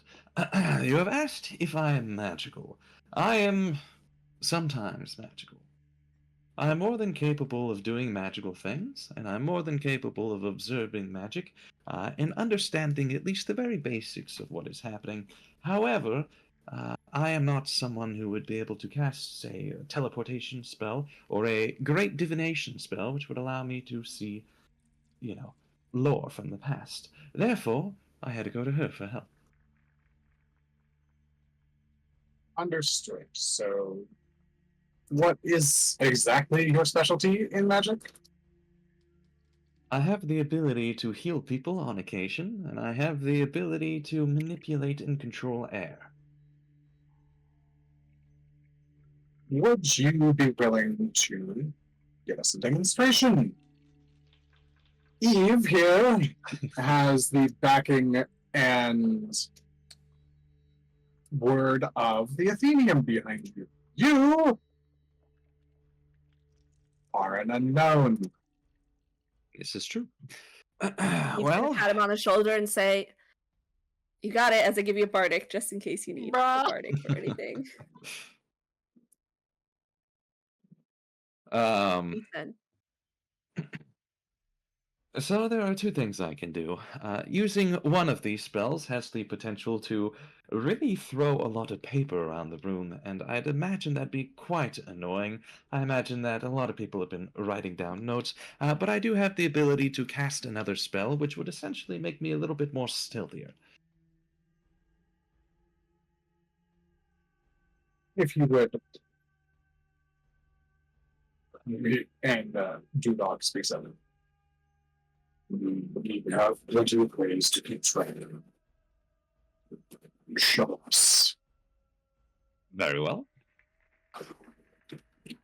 We will go ahead and cast Quintwall.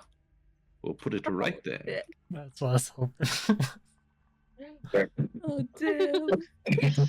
As you do, it pops up and it is immediate, like it shows up for about a half of a second and is counterspelled. Or is the dispel magic. Fair enough. That comes from the Seraphim. Now, you have some skill in magic. It appear to be a use of a spell scroll. And she looks out into the audience. Is that correct, Fry? You happen to be our resident experts. And you see the small dog who's that she shopped from a little while ago. And she looks up and says, "Yep, that was just a normal casting. No spell scroll in sight. He doesn't have the right items to do it from his pocket dimension or anything like that." Understood. Thank you for verifying. No problem. And she sits back down.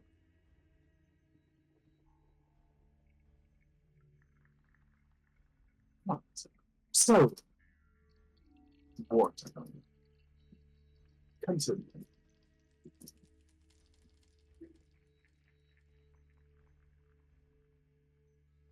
Oh, you said continue. I thought you said come to me. I'm like, what? All right, I'll approach the bench more. Yes, well, what would you like to hear that would be helpful?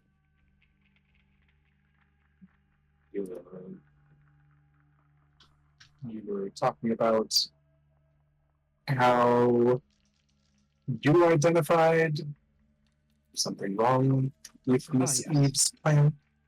Don't tell me magic. Yes. So, I was simply watching her do this, and the reason that I noticed that there was something strange that happened was because she'd previously performed this spell. At the time, we were inside of a room, I think is the best way to describe it. And when she had cast this spell and was trying to look back into it, a bunch of black sludge started shooting out of her, and things went very poorly.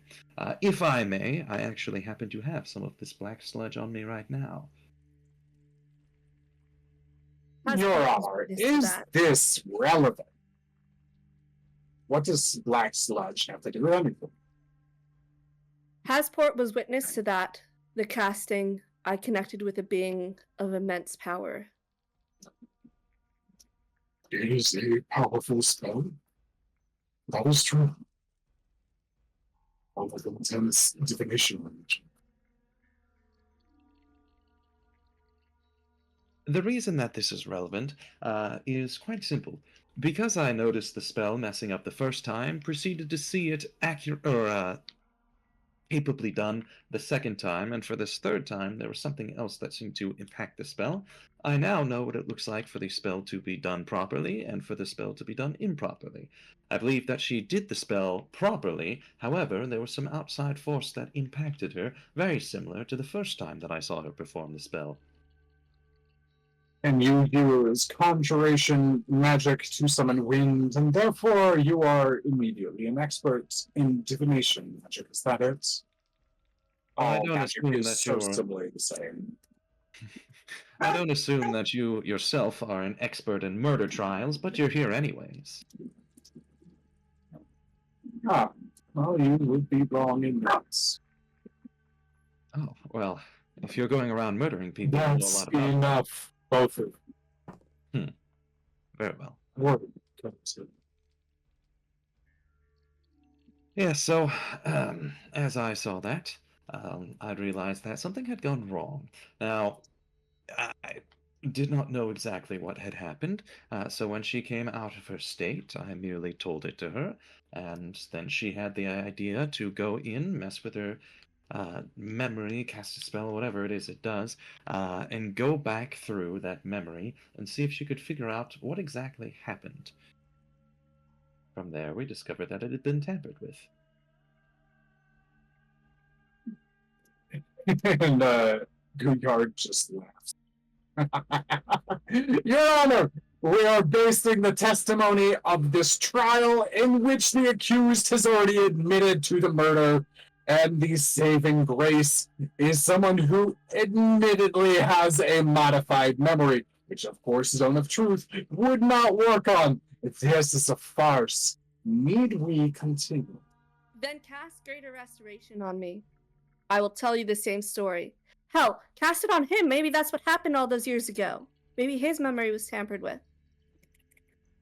How do you know if I'm able to cast it and I'm no one? Who else do you think is capable of that spell?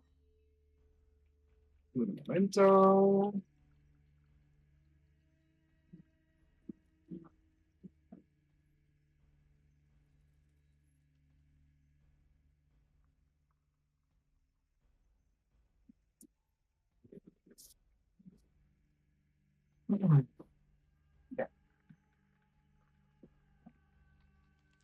Yeah. She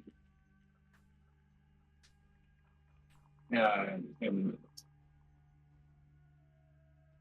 hold up. Yeah. Lady scene if you would. And the Lord Templar comes in. So and she casts she casts Greater Restoration on both Drill and which one's species.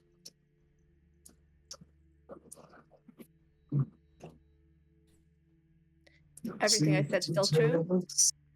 Let me see. I just have a.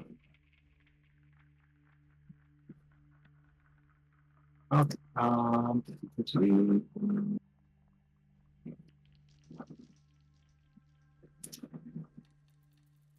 Okay.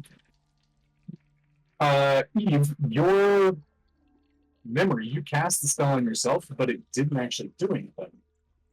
You just used it to examine mental state. You didn't actually change anything. Dro, nothing new comes to you either, because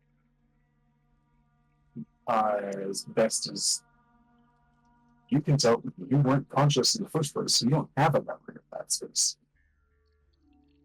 of that time. In the zone of truth, Eve's just gonna say, there is no change to what I told you. No memories restored. Everything I said is true.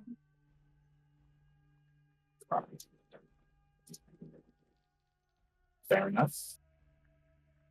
So, you have a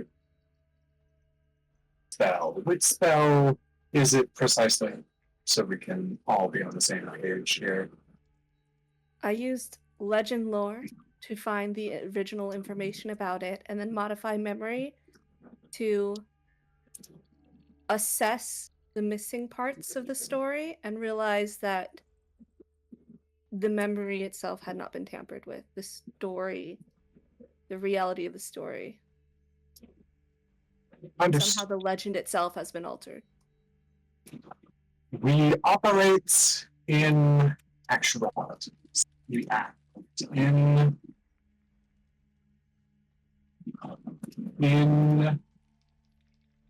evidence. We have just found evidence that you believe you are telling the truth and that your memory has not been wrong, other than by your admission to examine your own understood. You have a new baseline. Now, the rest of your claim is that we are simply dealing with a spell that's gone awry. What proof is that any of what has been witnessed here is done?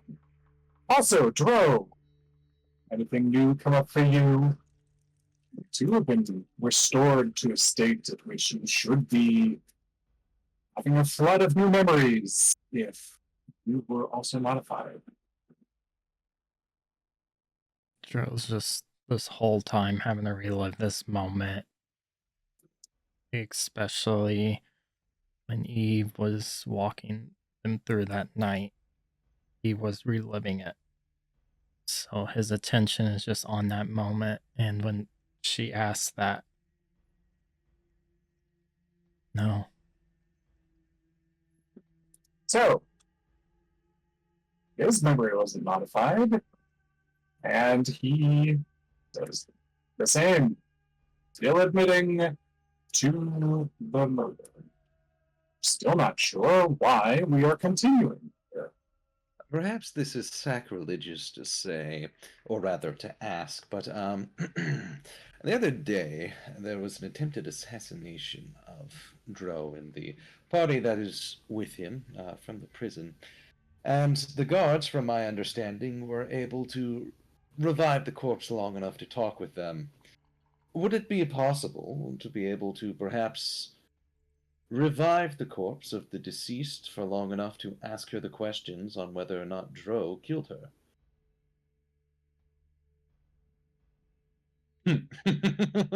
Everyone immediately is like, "You're shitting me." It's like you can't just unbury a dead body that's been buried for however many years. Oh, Like I said, it might be sacrilegious, but you know. I think it's more Yeah, the that's the reason sacrilegious. Yasla's mouth open because that's exactly how she interpreted Margot's eyes get really big, like. She's like, yeah, Yasla's like I'm not good with people, but. Unless you have anything useful to say in the middle of this trial, I expect you to sit your ass down, cry. declarations like that Oh, he's- about my daughter will not be tolerated. She's that been seems- through enough. Not her fucking arrest. This seems slightly biased to have a council of people in relation to the victim. She is my family. The law states the council to preside over matters of import. We were not chosen for this trial. This trial happens to be the duty of a servant. I'm not a thriver. Never. I've had to think about this again. To see slums, vice. But I am here performing my duty.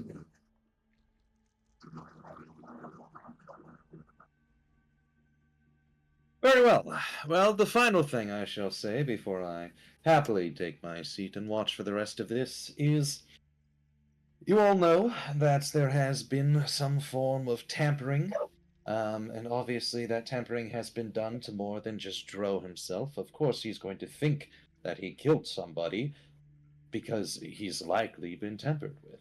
And it's obvious that the tampering has happened because Eve is also experiencing it. And if you are unwilling to awake the dead and ask them if they were truly murdered, then, well, I hope that you are able to come to the proper conclusion. Then he will turn and head back down to, probably around here for the next free seat.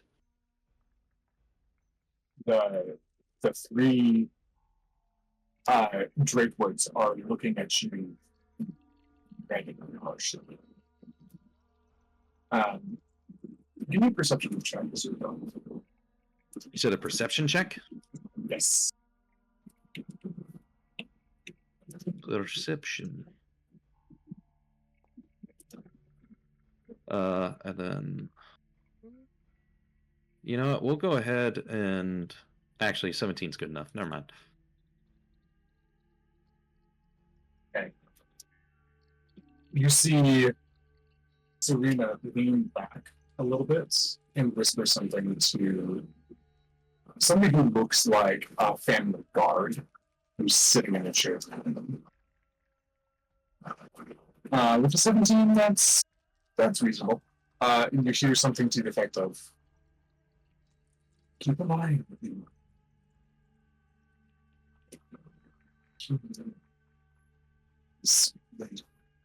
Try to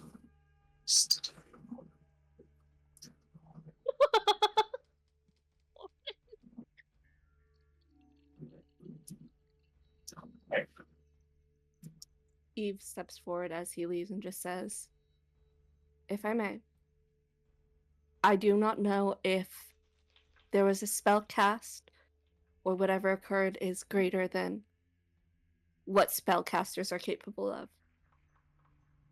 I know that there was a connection to a being.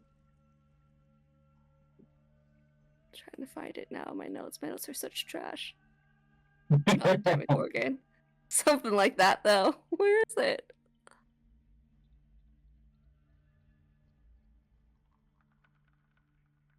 Clinton, do you remember what it's called? Right. I literally wrote Demogorgon. It's not that. Demagogue. Demagogue? Demagogue, I'll put it in the chat. Demagogue. Okay. Not Demogorgon. Let me check my own spelling. I know that there was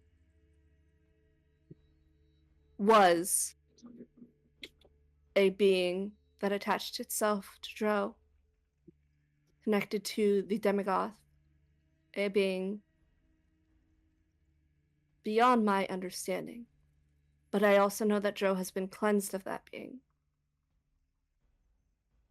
I do not know if that being of tragedy was the one that altered the events of the night, but I know that those events were altered. I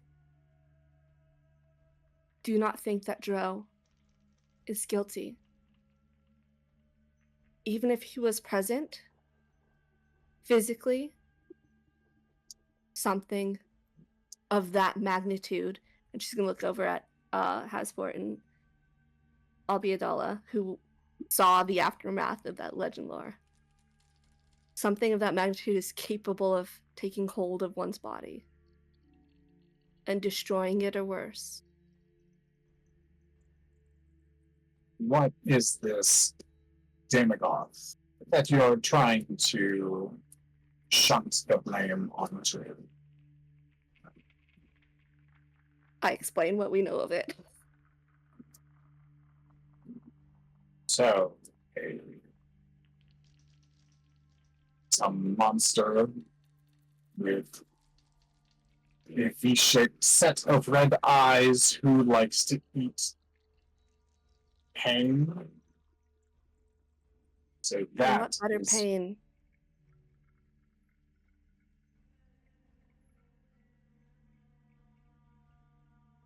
And where is the evidence? The evidence is in the truth I told you, the tale I told you about. The evidence is in the damage that was done to my body the other night when I looked in on this being, which can be confirmed by Hasport and Albiadala, very important figures of this city. Tro's gonna look up and just hold his arm up with the scar. Warden stands up and pulls the vial. Or rather, the flask.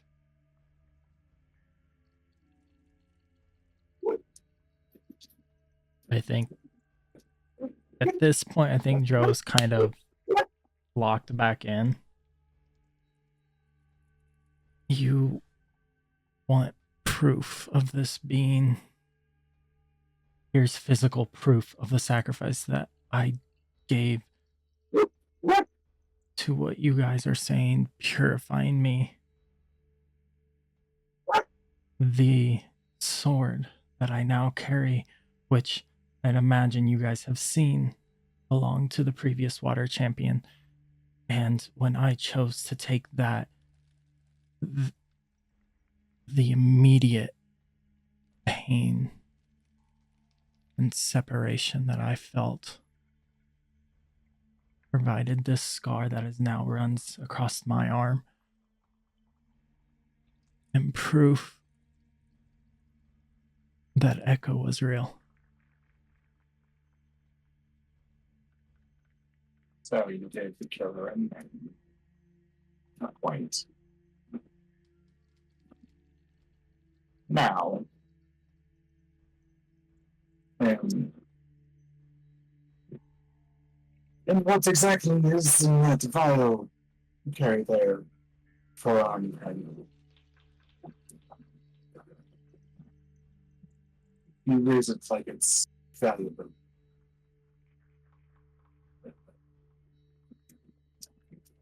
He's referring to Ordnance.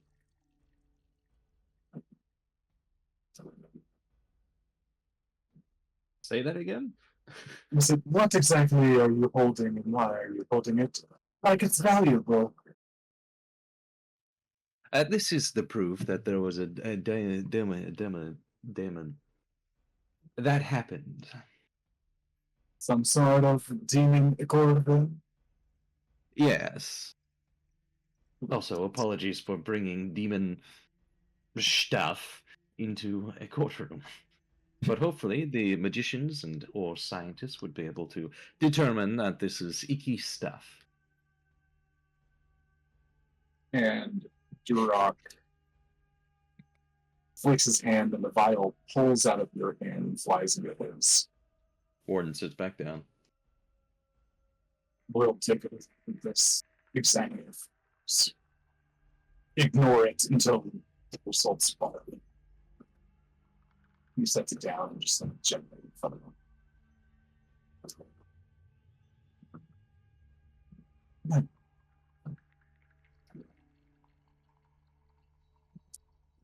Murder, natural trespassing, and tampering. Possessive demon. Champions of water. This is quite the understatement.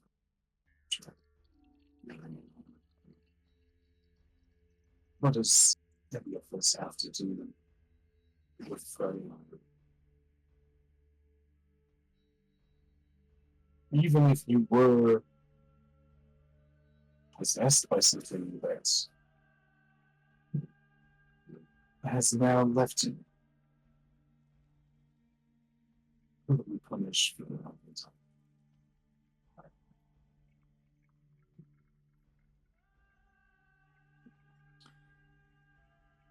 Drill's gonna look at Bloodthorn.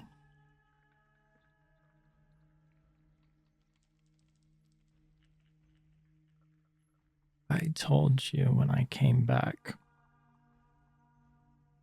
the name that I learned.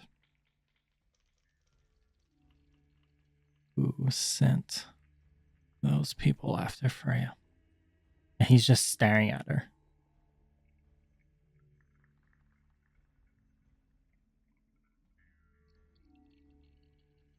Yes, you do.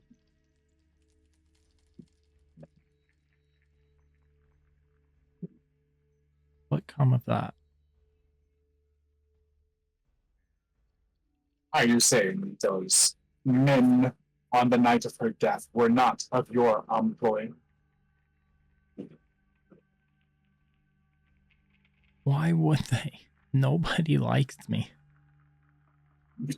Nobody has to like you to take a coin from you, or to be promised coin on the success of a job, of which you cut many of them down so you didn't split their pockets so much. I grew up with no money, nor did I care for it. I grew up The in that. first is indisputable based on your upbringing. But then you got close. You got to see what one fell through. Perhaps she traded you to a fancy drink time to time, warm bed to at a nice inn, a tavern that filled your belly with food without kicking you out first. You didn't have to dig it off the ice that it had frozen to in the bag. Sounds tempting for someone who grew up with nothing, than to have someone who has everything at her disposal inches away from you. With a valuable necklace dangling from his neck as a gift. She will just settle with one, and why not go for two? It's enough to pay 10 gold, 20 gold. Is Whoever this knows what the rate is. the lawyer talking? This is the important part. Okay. Easy to get some folks to do some work for you when you know your payout. It's going to be Your Honor, I have a many. question. If he was seeking money, why would he not sell the necklaces? Why would he have them still? It's easy enough to kill a fence after they pay you. Gerald's gonna look up at the lawyer. I don't know what fantasies you see, but when I was with Freya, we were never in a tavern. We were never in a market buying stuff. All we did and all she did was show the light of the world to me. We would walk through the city and watch what it had to offer. She would show the beauty that most people don't see. She would also teach the fact that the shadows the darkness isn't always bad because it needs balance. He says that for a moment and he stops and thinks, Margot. She even taught me how to play the flute, and God, that was a challenge. But anytime we were together, there was never money involved. Perhaps you wanted it to be. I don't see options. You look for motivations, and I read the others. As it was no charm. The evidence states that you killed her, even if it's by herself. Evidence states that multiple witnesses describing the events of that. The evidence states she fled after. The evidence states that you came back to this town years after to return to the scene of the crime, so to speak. And as soon as you saw town later on, you fled again. Even injuring, damaging the guard along the way with the help of your partner. Now, which part of that?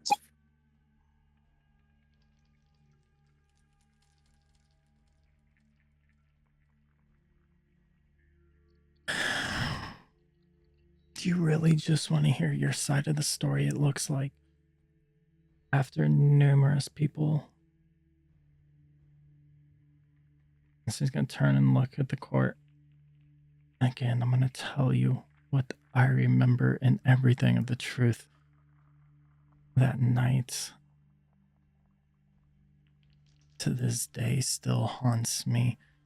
And it haunts me that I don't remember what happened.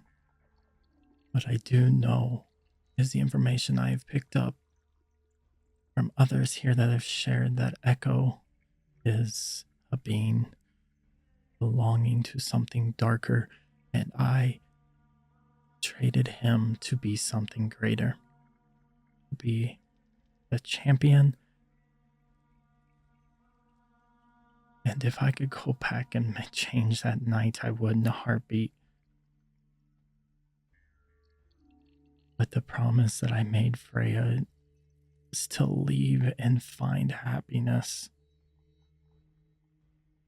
If I don't, then that just stains her name. I'm trying to be better. I'm trying to protect those. I'm trying to teach the lessons Freya and Randar have taught me. Protect. And that's what I'm trying to do here. Yes, we came back here. We came back here to gather allies for this coming war. And trust me, this was the hardest decision of my life, was to come back here. But I know if I didn't, I wouldn't be the person Freya wants me to be. And trust me, he's gonna look at Bloodthorn. If it wasn't for her, I would chase down that lead.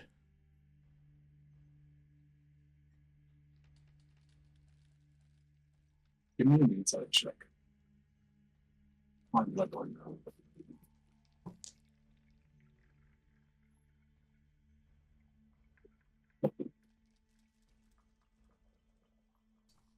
24.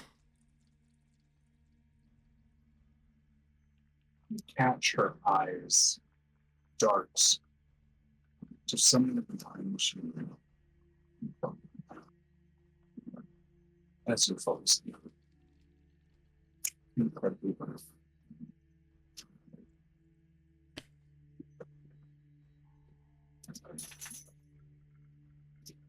Joe's not going to turn around, but he's going to note that.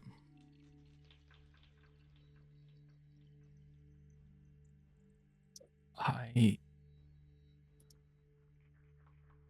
am trying so hard to be the person she wanted me to be. And I, to this day, don't understand what she saw in me, but I do know her judgment of people was never wrong.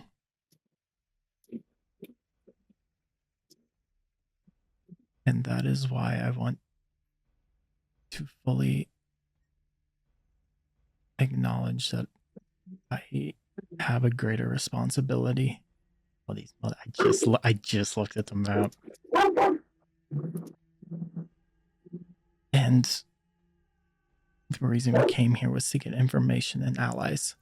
And our next stop was to go to the Guild of Knowledge. And as you know, the quickest way there is through here. So he looks back to the lawyer. You ask why I come back. That is why. To be a better person, to keep a promise to the greatest person I have ever met in my life. So you can believe whatever fantasies you want, but you just heard the cold truth. Not certainly become a better person in your prison cell or in your execution. Miss Eve, you are dismissed. Please go sit down. Is there any way with all of the testimony she just gave? I don't know if there's going to be rolls at the end or something, but if she gets to roll like a persuasion check or something, Oh, like yeah. lower DC or Yeah, anything go like for it. that? Okay. Yep. Let me get one of those from Warden. Let me get one of those from Tro, Margot, and Eve. What was And it? Yaslin hasn't said anything. So Yeah, no roll for you. A persuasion check. Been Can I ask, silent. with all of the magic and her willingness to succumb to the zone of truth, can I get advantage? Not in this instance. Oh. Because Never hurts to ask. I will give it to you at flat. With all that's gone on, yes, you would have had advantage, but it would have been a disadvantage because this is No, for Eve. Oh, I know. But this is all Oh. heavily slated against Dro, so Ah. persuasion checks would have been a disadvantage. I have a D6 from the Bardic Inspiration, correct?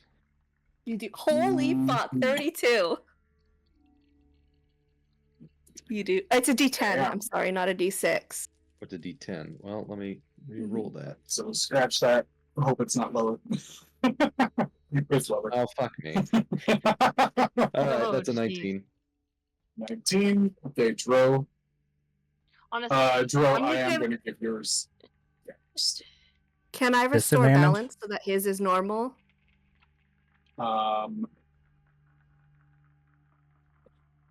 Ooh. I'm going to say no here because he's trying to persuade a room of 7. Because it's not just like if it was like one-on-one with a person, yeah, that would have been fine. nah, it's good. Yaslin's not talking. The best she can do is not make it worse. Yes, Yaslin's like, I'm helping by being So, quiet. Okay. A 16 for Margot and a 32 for Eve.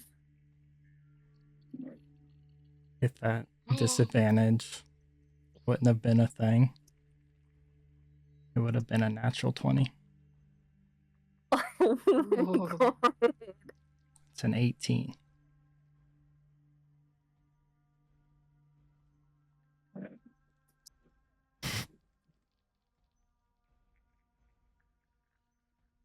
Guard before she sits. As this could be a significant leg of this entire argument. I have some magic-related questions for. No, Eve even said. Oh, I'm sorry. I didn't. I zoned Yeah. out. Yeah, Duroc is like kind of stopping the guy before he dismisses him fully.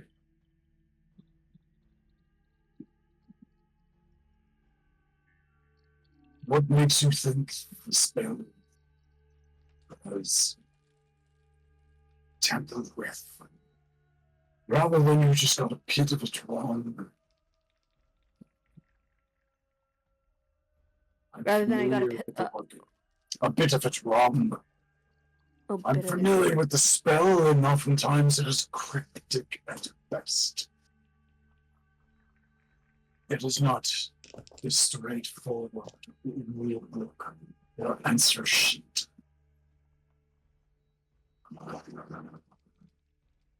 The overall cadence of the spell was wrong.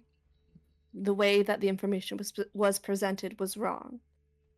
That, coupled with the sensation and the information from Warden that I had been drawn away as I was in a previous casting, and then utilizing Modify Memory to confirm that the spell itself was not wrong. The casting was right. There's something more at hand. How can I be certain of your ability to cast the spell when Warden says that he's seen you through that once already? You can ask Passport or Albiadala or any who have seen me use this spell before. It's true, she has quite the significant prowess with it. I can second that. She is one who helps occasionally to identify what it is we're looking for as we are searching about the origins of this world. Is Albiadala pipes in.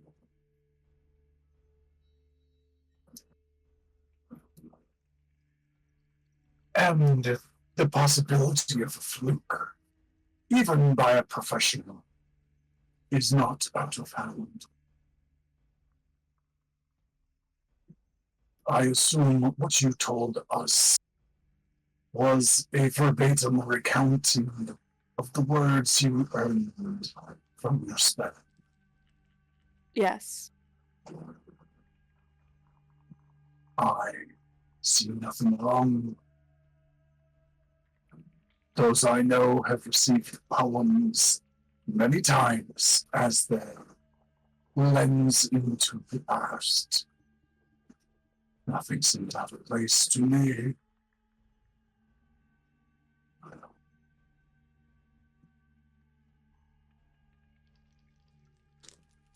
So why is the cadence what you are hung up on?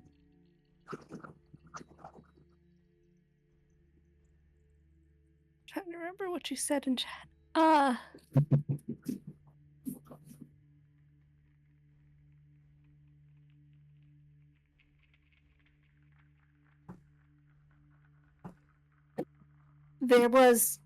There's a chunk of the vision missing. The vision of him on the rooftop, him running, him finding her against the bandits. That's clear. Him fighting with his staff, his fist, that's clear. It's the moment in between. It goes from him fighting the bandits to him holding her bloodied in the snow.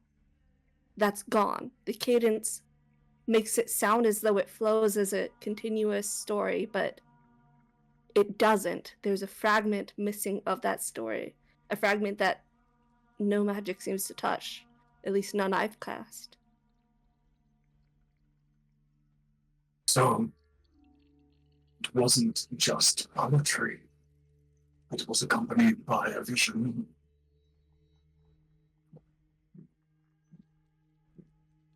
Yes, my magic is heavily visual, typically.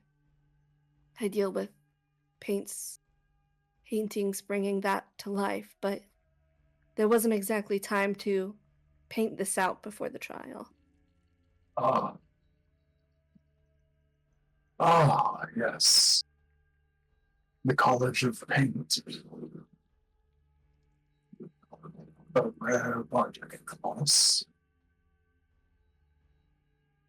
Produce them. Something. What you're describing is highly improbable. It's divine level spell. a high tier spell nonetheless. I run the Athenium. Even I don't have the ability to do what you are describing. Nor do any of my retainers, so that I am aware. What you're saying is frankly next to impossible. But not quite impossible.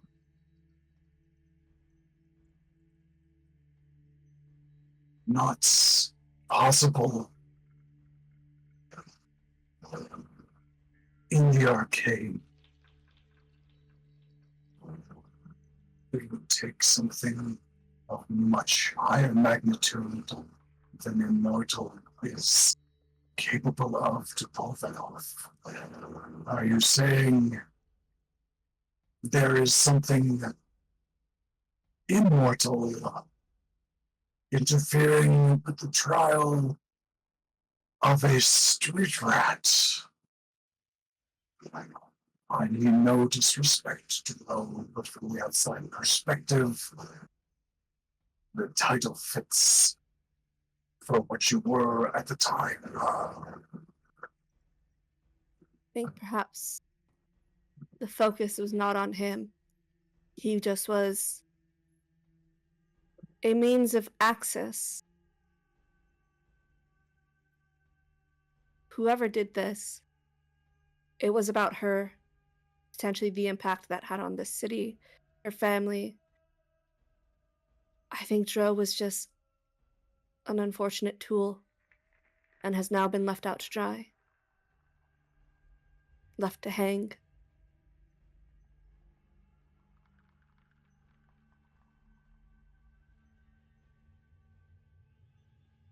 So, we still don't have an answer for how your spell was tempered.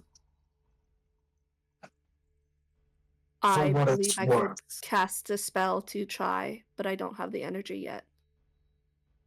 Not again. And perhaps we should reconvene Lord Swiftwind. I need time to examine the Ichor anyways.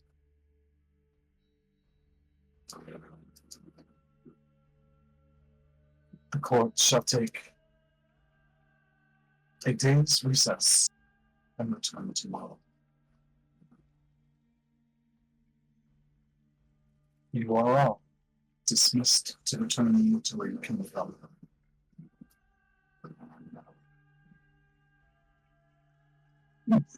I love that Lily just like came back into the picture like Yaslin just woke up from like being asleep. Yaslin heard Damn we're it. dismissed and she's like, can we go home now? Yeah, she's like, what? What? We're Sorry, dismissed? I Lily? heard we're dismissed. My plan is to go with them. I think at this point, Warden's done what he can, and the best thing to do would to basically ensure that they do not have another assassination attempt. Sounds good. Okay.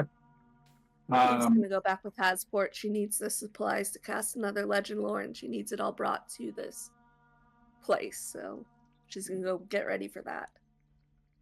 Okay, gotcha.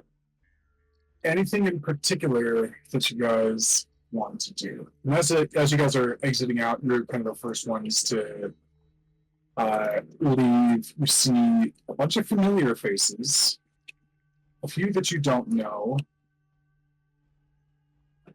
You see the old man who sold you the thermal cubes, like when you first got off the train. You see a bunch of people who you don't know who they are. And it's just, and plenty more than what I have on the screen as well. But there's lots of folk like cluttered around there.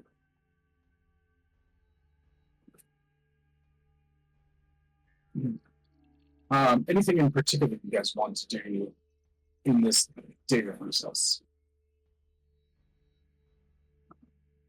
Rest, hopefully get rid of that point of exhaustion. Yep. Yaslin and Margot, you both get rid of an exhaustion level. Where do they put us? They put you back in the prison. Or are you talking about more specifically inside those? Yeah, like, do they put the three of us in separate cells, or? Separate cells. Yeah. It's essentially the same place that you guys were put last time. Well, it's those need to be prepared. Someone ripped the doors off. Yeah, that was some of that. Margaret would have advocated that they be put in the same jail cell so they could protect each other. The commander doesn't seem interested, like in what you have to say. She's very, very stoic and hard to read. Dro, you've been especially watching her and been trying to check in on what's going on with her. That eye flick was the only thing you could read on her the entire day. And that hasn't changed. She is a mighty bastion of buying down shit. When we walked out, Joe would have looked at that point the direction he clocked her kind of glance at to see who was there. Okay. Bunch of unknowns, and also some of the people that you did know. Like, give me.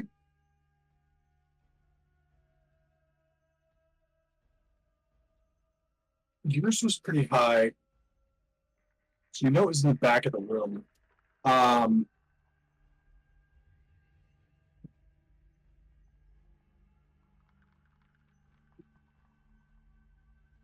Give me an intelligence check just to see if you could track her trajectory of the eyes to a possible seating section.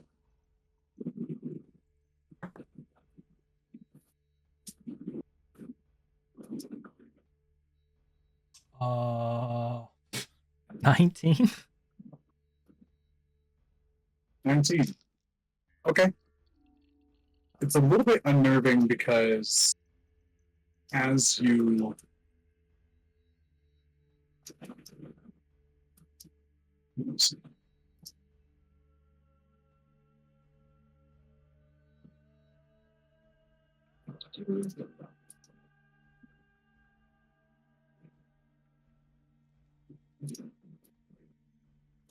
okay.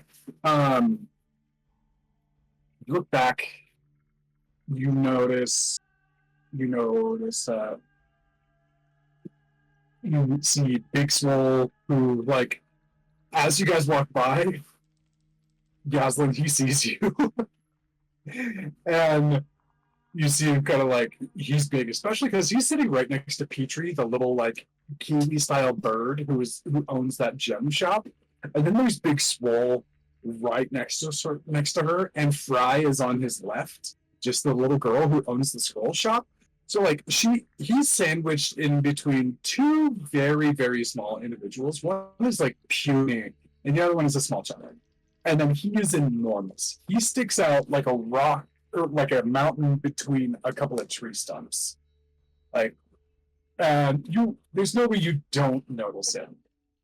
And on your way out, he looks at you like, give me an insight check, Deslin. You don't want me to roll insight right now. This is before we got our long rest, or This was before you got your long rest. okay, well, that's 12. That's 12. It's okay. You see, like, some kind of, like, odd expression in that, like, this isn't sort of the usual thing he deals with. So he's, like, very out of place. Seems kind of happy to see you, anyways. You see him, like, as you walk by, he goes, Oh my god! He's into bad girls.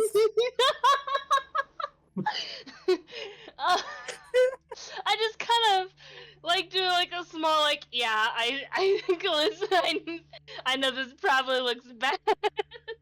Mhm. Yep.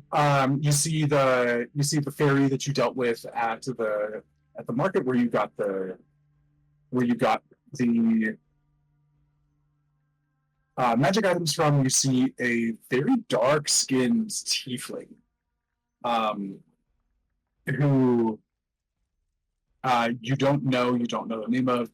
Like, that's just like somebody in the room. And there's a handful more as well. And you see Theo with his grin, like smiling and stuff.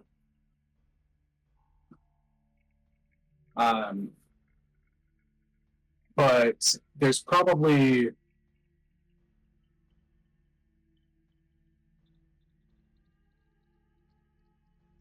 like 9 people who it could.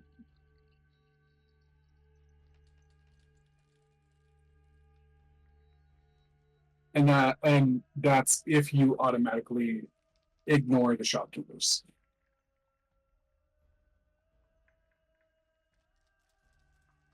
And these are all faces we've never seen, if I don't count the shopkeepers.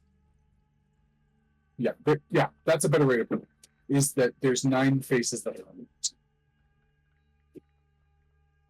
And then there's this really weird guy. He's got 4 arms, blue chitin, big eyes, always drinking from a flask. He's got guns at his holster. He's got a red tie. He's also in no search. Warden?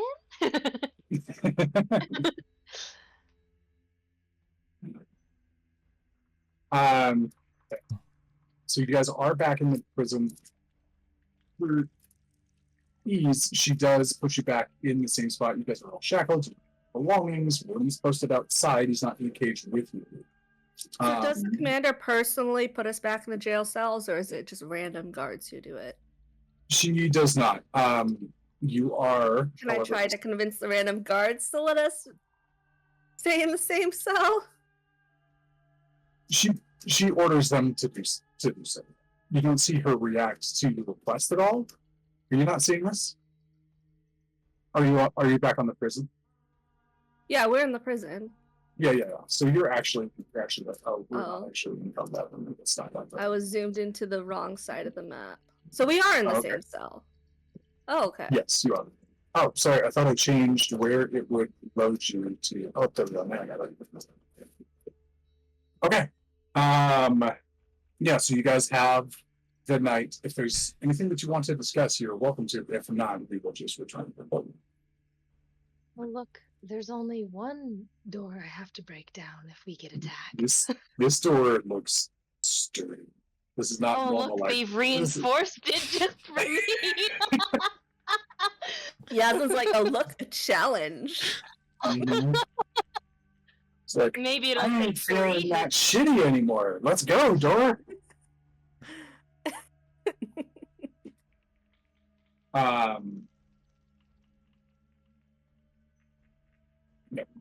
I think Duro is just quiet after everything that was said. So, So I think do he would. we think they're going to, like, execute you?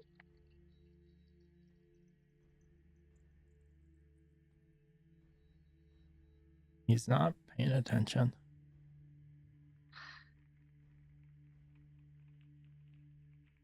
Margot? Do you think we'd let them? No. Rest. We need to be prepared in case they try. Okay.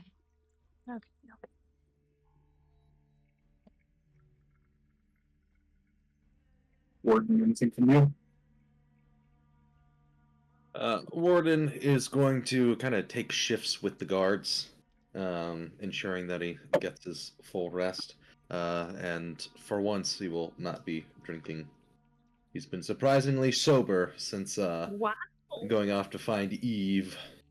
Wow. Okay. Yay, we're making progress. He didn't even need rehab. You We just are needed- rehab. I was gonna say. He just needed life and death situations for his friends. That's right. But let me tell you, he's gonna celebrate by drinking. Drinking. Or he's gonna feel a lot of sorrow by drinking. Drinking. Okay. Go to cure for all. I'll flip it back over here. All right. Yaslin, did you take your rest? Oh, shit, I did not. I want my rest because I want my shit back. In the There you go, morning, I'm Ward. recasting the ward on Dro, so you have another 5d8 if needed. Sounds good. Gosh, guys. Okay. You zoom back into the courtroom. Things start back up. Duroc. What the? Yaslin, we should be at exhaustion 2 now. Instead. Yeah. There you go. Duroc begins with a description. We examined the as expected, it is of fiendish origin. It is, however, concerning. The strength of it is.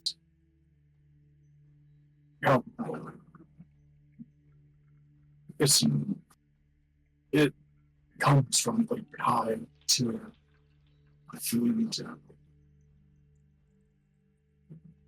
One I have not heard of. That is all. This is not something we could find ourselves unless we went specifically hunting for it. To challenge your monstrosities is ill-advised. But the chain of custody has not been attended to. Yes, they claim a fiend possessed Dro to some compact capacity. We now have a vial of ichor from a fiend. That is circumstantial coincidence.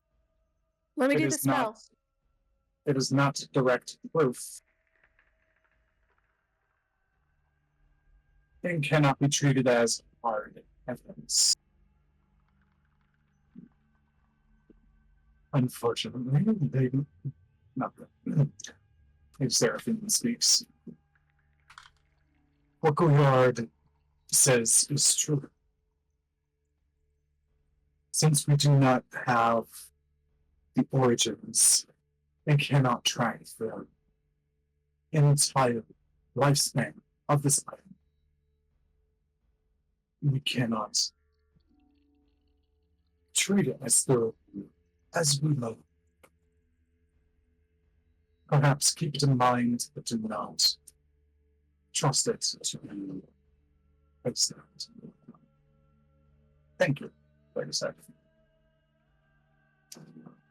Now, Eve, if you would come back to the stand, I believe you have another demonstration for us.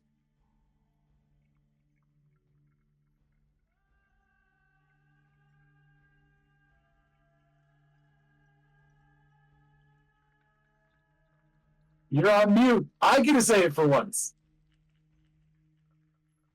No, I had knocked it unplugged. You're on unplugged. Yeah. She's gonna come to the front and set up for legend lore. Okay. This is really stupid. He's an NPC. It's fine. As she casts Legend Lore, she's going to say out loud, focusing on the being that controlled that night, the being that influenced or controlled Dro, the being that changed Legend Lore. Show me what that being is.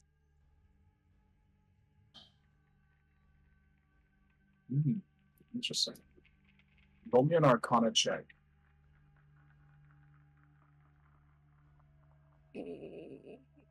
I'm scared of digital nuts.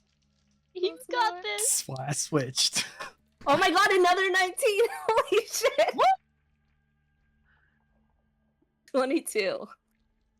22. Okay, you gear yourself up to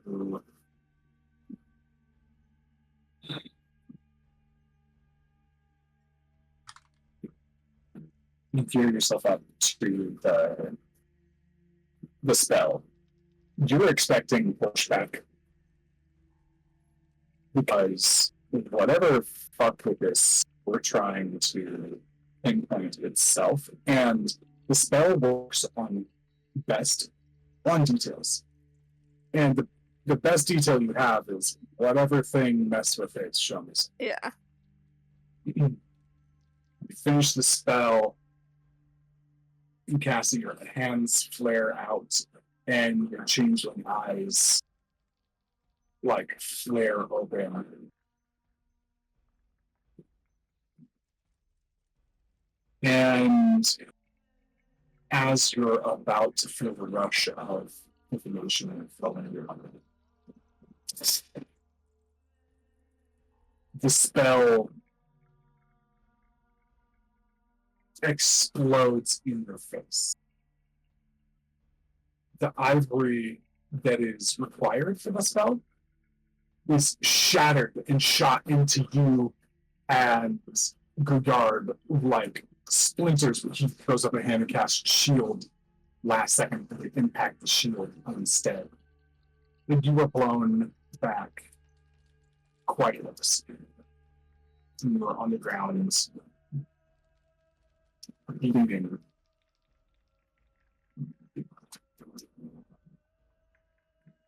And pretty much most of the council members stand up, especially Commander Bloodthorn.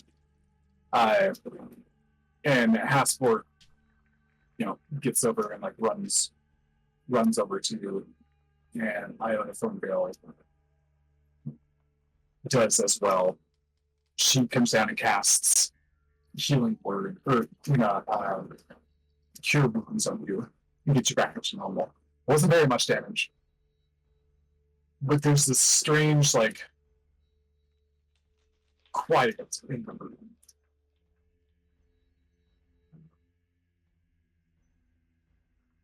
To those of churches, temples that reside here,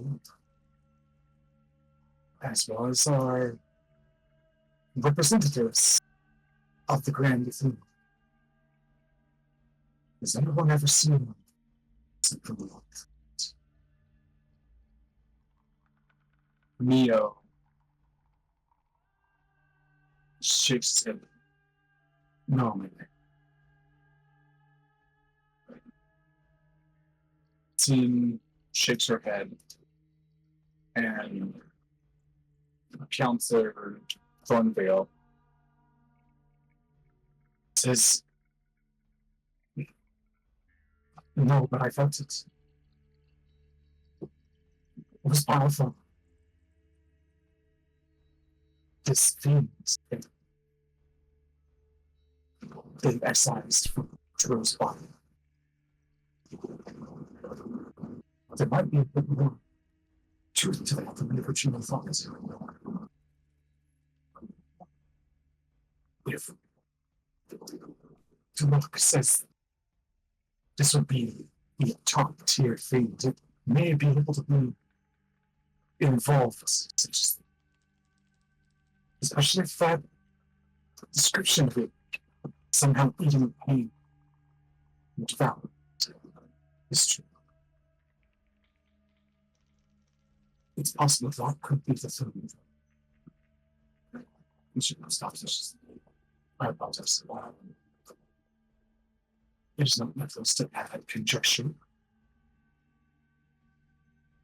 But there is a line of questioning that we should pursue further on this subject. And she's going to return to the scene. Eve, anything else you want to do? Or you just like shuffling off? I mean, no, she's gonna shuffle off. If they have questions for her, she's over here with Asport. Okay. Oh, there you go. Musical chairs. Yeah. Actually, they do have some questions for her. Your yard, once you're kind of back to normal standing. Maybe Seraphine asks, Eve, please walk us through what just happened from your perspective.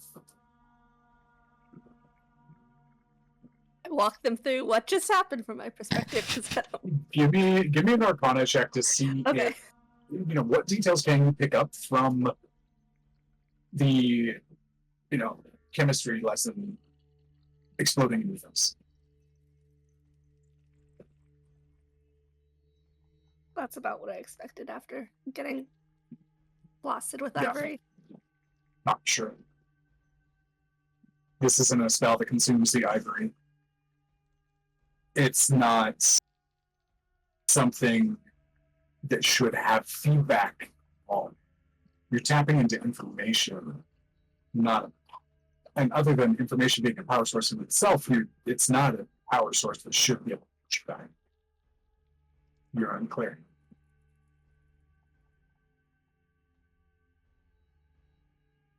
Okay, anyways.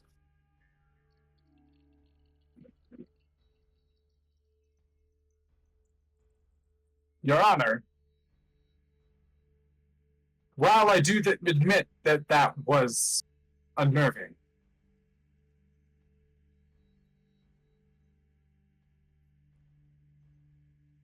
perhaps we should do as Councillor Thornvale suggests. Drill.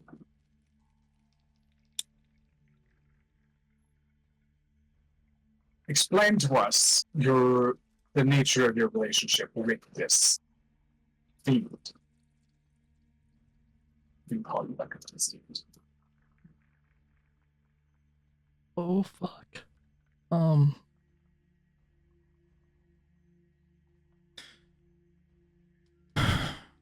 I glance back at Margot.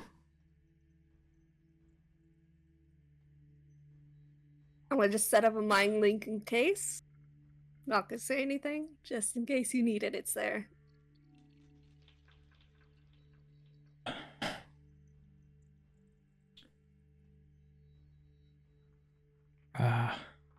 Yeah.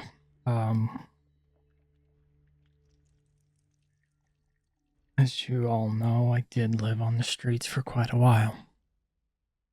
And it was just me. And I tended to stick to the shadows to not draw attention, as majority of the time when I was looked upon, it was a look of disgust or just not belonging. So I felt comfort in the shadows where no one could see me. And I watched days go by. I watched the city I grew up in and just studied how it was and watched how beautiful things can be. And one day, as I was just watching, I felt a presence which seemed abnormal since I was sitting in the shadows. Didn't think anything of it, thought it would just pass, that they wouldn't notice me until it spoke my name. And when I looked over, it was like looking in a mirror with some changes. Pitch black eyes, black markings across all the exposed skin, and black streaks in the hair. And for once, I didn't feel alone. I didn't feel scared. I felt company. And as time went on, we grew a, a brotherhood, and he didn't seem harmful. Yeah, he did have his tendencies to rather not talk as much. He wasn't a people person. But he didn't mean any harm, and there was this feeling that he wanted to protect me. And so I went on with this and kept it to myself in fear of adding more fuel to the fire of people looking at me in disgust. And he said his name was Echo and he didn't remember anything else. He shared ideally the same story. He doesn't know his parents. He doesn't know where he came from. And that was it. That night, I think of, he found a way to take control, and he saw that I was in danger, and he acted. And that was the first time he had done it. The second time was when I saw someone I cared about in danger but could not act, so he acted for me. But this time I was able to see what he saw, and what I saw was him protecting people, fighting this fire creature. And I made the deal, and showing the scar again, to give him up to protect those. So we talked that this is a bad thing. I don't think Echo was a bad thing. I don't think he knew what he was, but I do know what Eve had described of that triangle's eyes red. When I made that deal to become the champion of water, that creature made his presence to me. Almost as if he was angry that I made the deal and sacrificed Echo.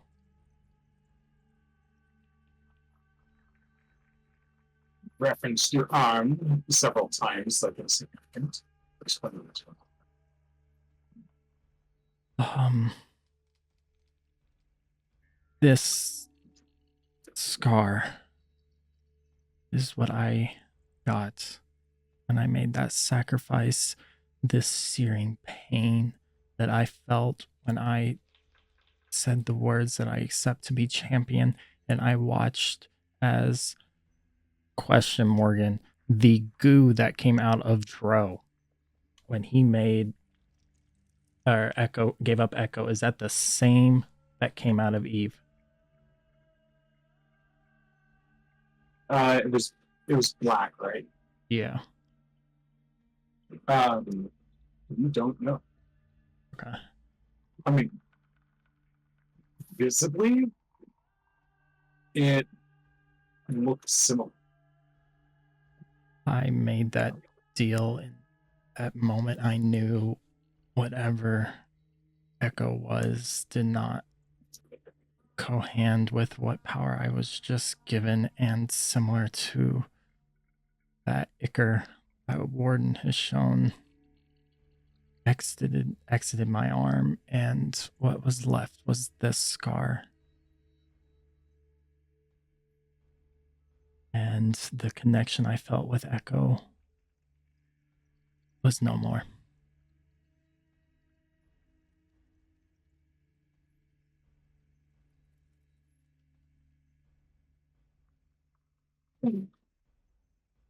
One veil.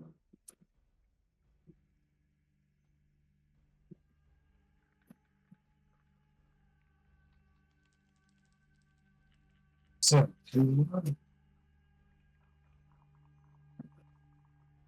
gave up this drug that you said you were falling on for power.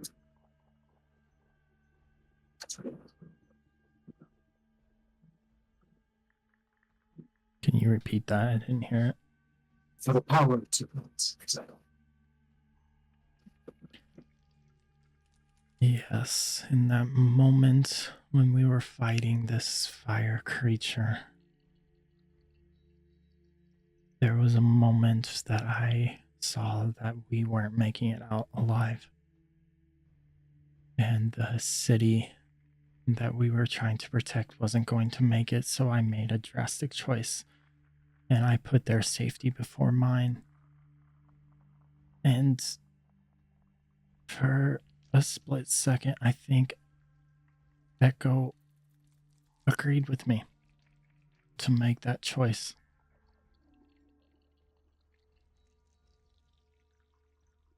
So yes, I made that choice to protect everyone. And I live with those choices now, physically and mentally.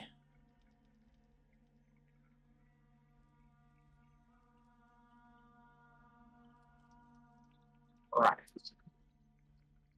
So, you're alone, you made a friend, gained some power, killed Freya, made some new friends, gave up your first friend, murdered your second. Your track record is stunning.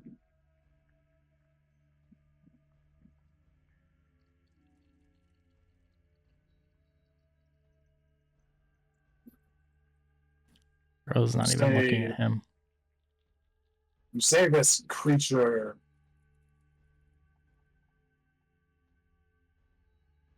was angry that Echo left her. Why?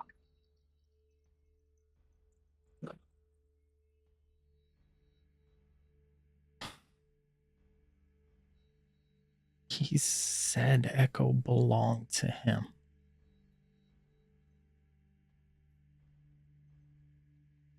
And that I took that from him. You getting rid of Echo stole Echo from him? That doesn't seem to line up.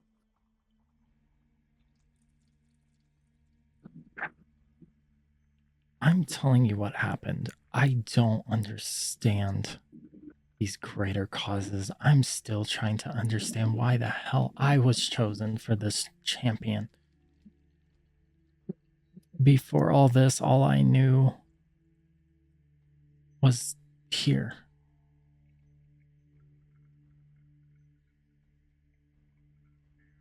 Joe will not look at this lawyer. He's looking at the council. And I'll be a dollar. You're the resident experts on the champions and what are they called again? They are called the cardinal elements. They are essentially the creation myth of this world, but I assure you they are no creation, they are no myth, they actually exist. And my field of research studies them heavily. I can confirm that Toro is indeed the what their champion. I have confirmation of that from the sources itself. As for the other one, we're not so sure about that one. We can't seem to be able to get in contact with anyone from air who can corroborate.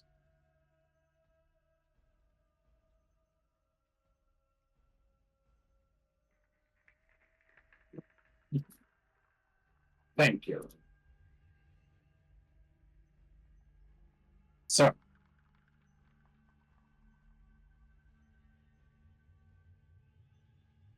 we have events that you do not understand. Your own memories have you killing Freya.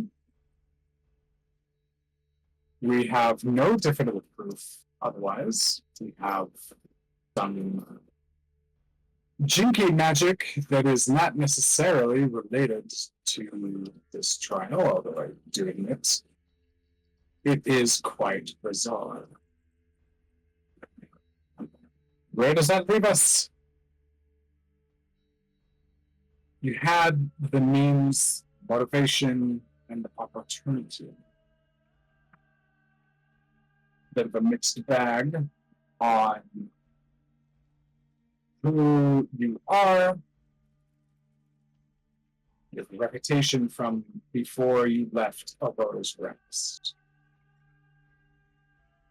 I call to the stage, stand, some of those who have interacted with you since you've entered the scene.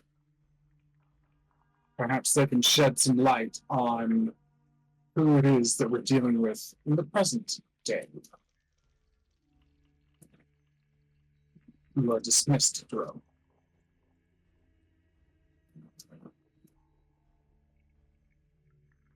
Dro, remind me, you were always active with all of the shopkeepers, or you were always present and whatnot. Which ones did you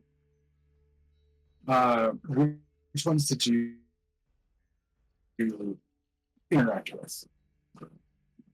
I don't think Dro was present for all of them, but he was mostly just quiet. I You think just had the mask, right? not at the time till we got it. I think the only one that he kind of, oh no, he never mind, because that was after they left. So no, he didn't really talk to any of the shopkeepers. He kept to himself. Okay. One by one, they come up. P3, little bird girl. I don't really remember too much about him. I spoke to some of his friends, but I think he must have kept to himself. I don't remember him saying anything. I'm not sure if you should be asking me. And she's dismissed afterwards. Give me the shop. Those friends was able to speak to some of them and gave them quite a few options that they needed to get out of trouble, I guess. One of them is that she, found a struggle all by herself. So it makes sense at the time. But then, mostly just assume I was sitting all dark and quivering. Kind of kept to himself. I was really weird to go into someone's shop and look that way for a long period of time. He's dismissing as he's walking by. It's like he gives a very obvious and exaggerated. So as he's walking off. Fry. Yeah, sure. He came into my shop, or his friends did. He was around, I guess. I mean, the height, the build, it all kind of like lines up. A bit of a creeper. Like, didn't, I only talked to that lady there. Gave her a scroll. She bought it, all that good stuff. But I just kind of stayed in the back and moved. I'm not sure what that's about. But yeah, that's what happened, I guess. Just take it off the stand. Pretty normal guy, yes. Came in asking some questions about swords and gear. But he had a pretty good sword already. Oh shoot. I'm misremembering. Nope, it was Seamus to talk to him. Whoops. I was like, no, Joe totally talked to this guy. Joe, did you have any interaction with him? I forgot. No, but he did clock something when he was leaving the store of his for road. sure. I Yeah, think he clocked that and then looked back at him as he was leaving. Yeah. Right. No, I don't know. He just came in, looked around. His friend was asking for some pretty specific stuff that I didn't have on hand. That's about it. He left. Didn't really get much of a feel for the guy. Let me bring it up to Theo as well. Yeah. They came off the train, started yelling over at him. You see his like several gold teeth on one side. Like, Theo's thermals. I got the best spot in town. Give you cheap thermal cubes, keep you warm. That's what I do. And I gave them some to that lady. That one, who all got stuff from Theo for thermal It cubes? was just Yaslin. Yaslin. Yaslin Only and Yaslin. We Seamus. were still on It the was train. We didn't even just get off the train yet. Yaslin. Oh, right. Okay, so just Yeah. Yaslin. Yeah, I know. I've been in this business for a long time. I know people. I know how to read them. It's something that I do. And I do it in order to be able to make the sale, And like, she was super excited, and like eventually all our friends came off. None of them really wanted to buy anything. It's their loss. It really is. But I got the best cubes in town for the greatest price. Hey, if you need anything, come to buy Theo's thermal. Mr. Theo. Stay on topic, please. Right, sorry, lady. Anyways, I tell you what, it's not often I get spooked. Been doing this a long time. There's a lot of hard folk that want to try and like come and take me for a ride, Shivers. Saw that guy come off the train. Seemed to be with the friendly here.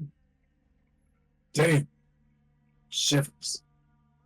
I haven't felt something that creepy just from looking at it for a long time, Wait, is this the guy that was at the stop before Roar's Rest? Yeah, we never got off the train. Only Yaslin did. Because Margot and We Dro didn't had a see anyone conversation. else. Yeah. And it's just like, this is, yeah. No. This is, Yeah, we didn't. Come on, brain. No. This was in the high road. Yeah, so we never came off the before train. you crossed the lake. Yeah, we never got off. Only Yaslin got off. Yeah, It Yaslin was and Yaslin Seamus. and Seamus. And It was Seamus, Damien. yeah. Because we yelled at Yaslin because she didn't bring us stuff when we were on the train. She didn't buy us cubes. She bought herself cubes. I didn't buy them thermal cubes. Like Yaslin would remember to buy everyone else thermal cubes. Like, come on now. But Joe and Margot hung out and talked on the train. Yeah, but real bad vibes here. I'm pretty sure your other companion, I don't see him here today. The man's using magic to get a better deal. It's pretty shady shit. So, take it what you're worth. This guy seems frankly a pile of trouble. When he gets off the stage, he goes back. Just kind of lean over to whoever's next to me. Who was that? I don't know. I've never seen him before. That was the person, Tio. He was he sold me the thermal cube. which I would like So back. he's a at some lying point. sack of shit. Joe is just visibly very confused on who the fuck that was. Yeah. The rest of the other people, it's obvious he's seen them, but So no, that one she he's was like, not wrong.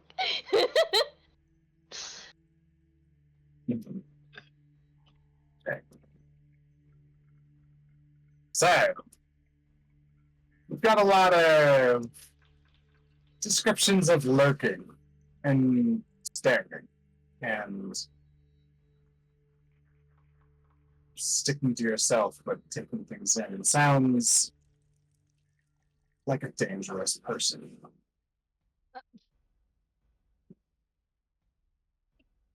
Excuse me? This is the lawyer again.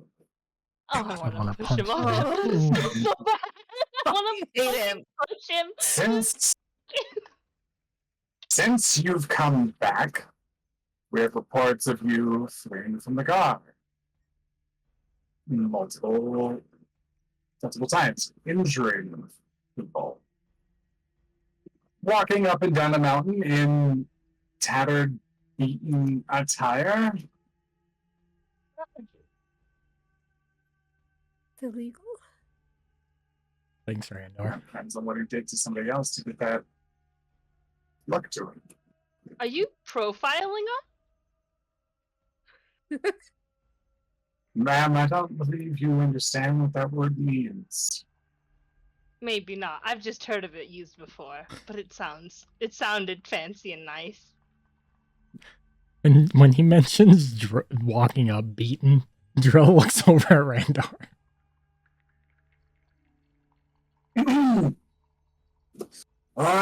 That would be some of my homecoming lessons to him.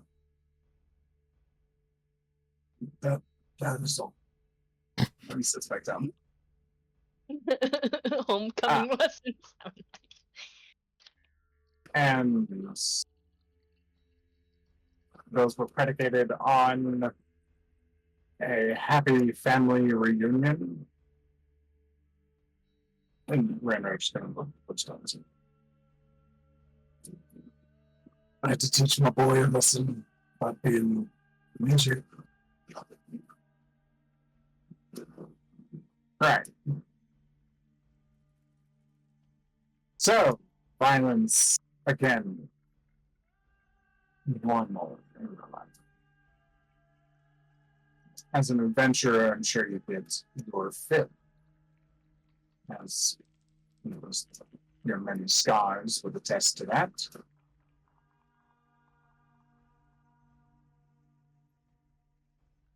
Your Honor, all we have here is circumstantial evidence that somebody you straight up look like you're about to tell scary stories in front of a campfire. I just saw that for the first time.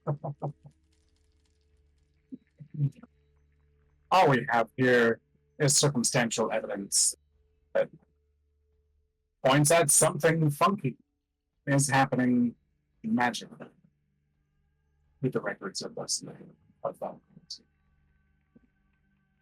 That means motive and opportunity from Dro kill Freya Drake.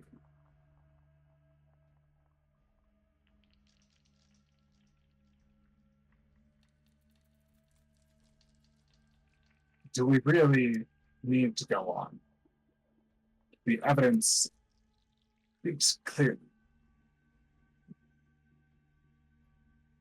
Something you should all think about is if you want this kind of criminal, possessed or not, roaming our streets. Can I roll an insight check on the lawyer?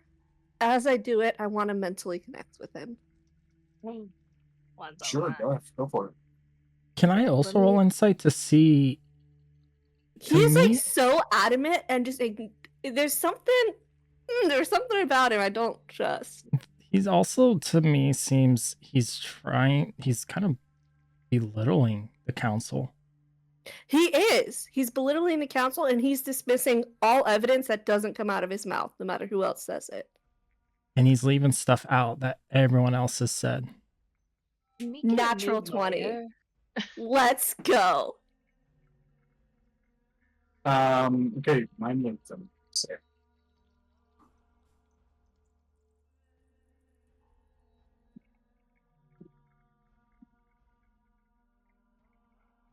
Margot, go ahead and mind link with him. And what do you say? Yep.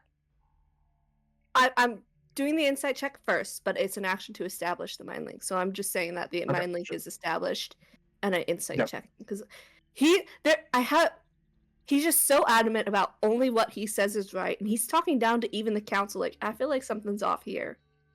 Mm-hmm. Okay. Natural 20. You've been watching this guy for a while now.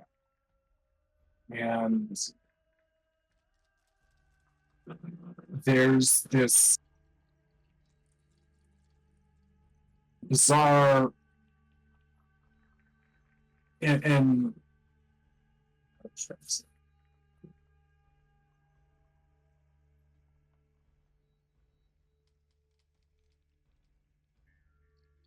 you're not exactly sure which part of your spy training is getting pulled in, but you start to see little bits and pieces, little pieces of like connected dots. And it feels like something is presented that is very like a clear incongruity, or like you said, something that is evidential in the opposite direction. There's something about it. There's like the smallest little eye twitch. Also, yes, to course correct. It's kind of something you would expect in a defense lawyer, like trying to ignore what is normally is like against his position, but he has done it so consistently that it is something feels off about it. You know,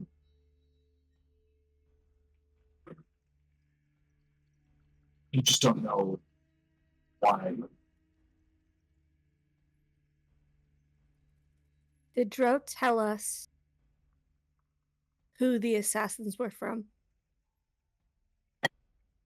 Like who hired them? Yeah. Mm-hmm.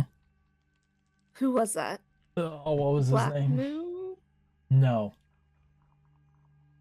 They were people that technically worked for the Black Moon, but Black Moon wasn't involved. It was where'd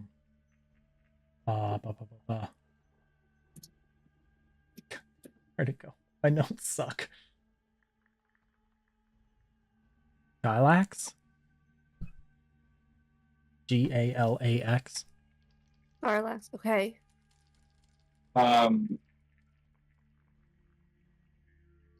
Quick check. So the only time you've ever heard the name Galax is when you said it to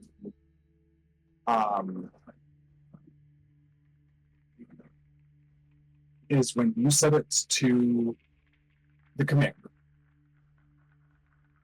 And when Randar brought you his and the results of his investigation, he gave you the name Galax.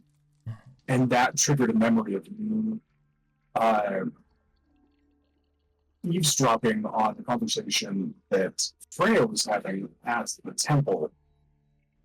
And she was healing an old woman who basically said Galax was kind of a scary shitty boss. And that's the 3 times that Galax has ever come. He did bring it up when Randar left and had their moment. Margot, Yaslin, and Seamus came in, and Dro was crying in the window, and he explained that he found out more about Freya and dropped his name. And you explained all of that? Yes. Yeah, that's fair. The assassins, you don't have. Oh, no. Just yeah. that guy was involved in it. Somehow. Yeah, the assassins, you don't. Oh, yeah, haven't- no. any evidence that it's from him. So she's watching the lawyer very closely for even the slightest tell as she Mhm. says into his head, "Is Garlics the one that put you up to this?"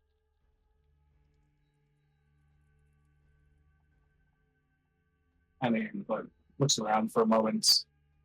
Excellent. You're in my mind.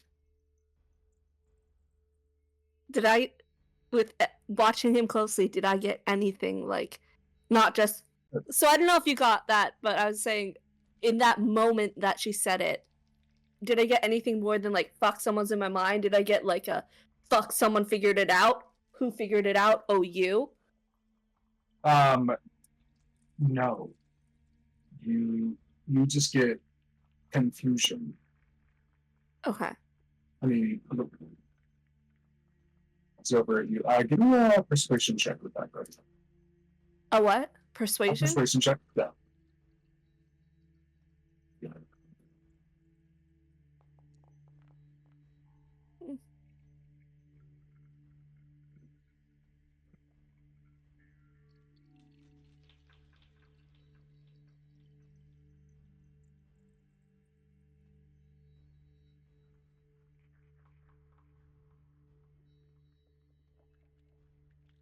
Oh, fucking hell.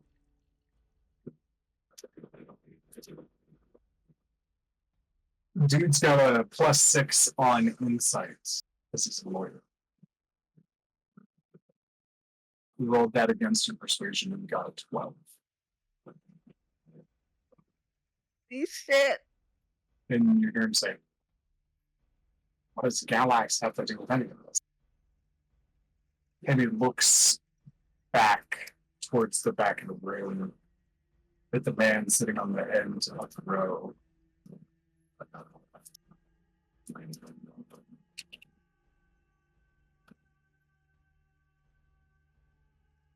Oh, Oh, Marga's going to look back at him and kind of just nudge Dro as she looks back, and then she's gonna look at the lawyer again real quick in his head, and she's gonna say, "I know the motivation now. The night before Freya was killed, she overheard something about Galax. He would have wanted her dead. He would have the power and means to accomplish that. And Dro would be the perfect scapegoat. Why else would he sit in a trial like this?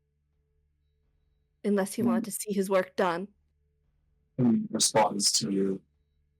This is Galax is 2024. There's some of them, no less than 4 of them. I have no idea what you said. I'm sorry you broke up so bad. Yeah.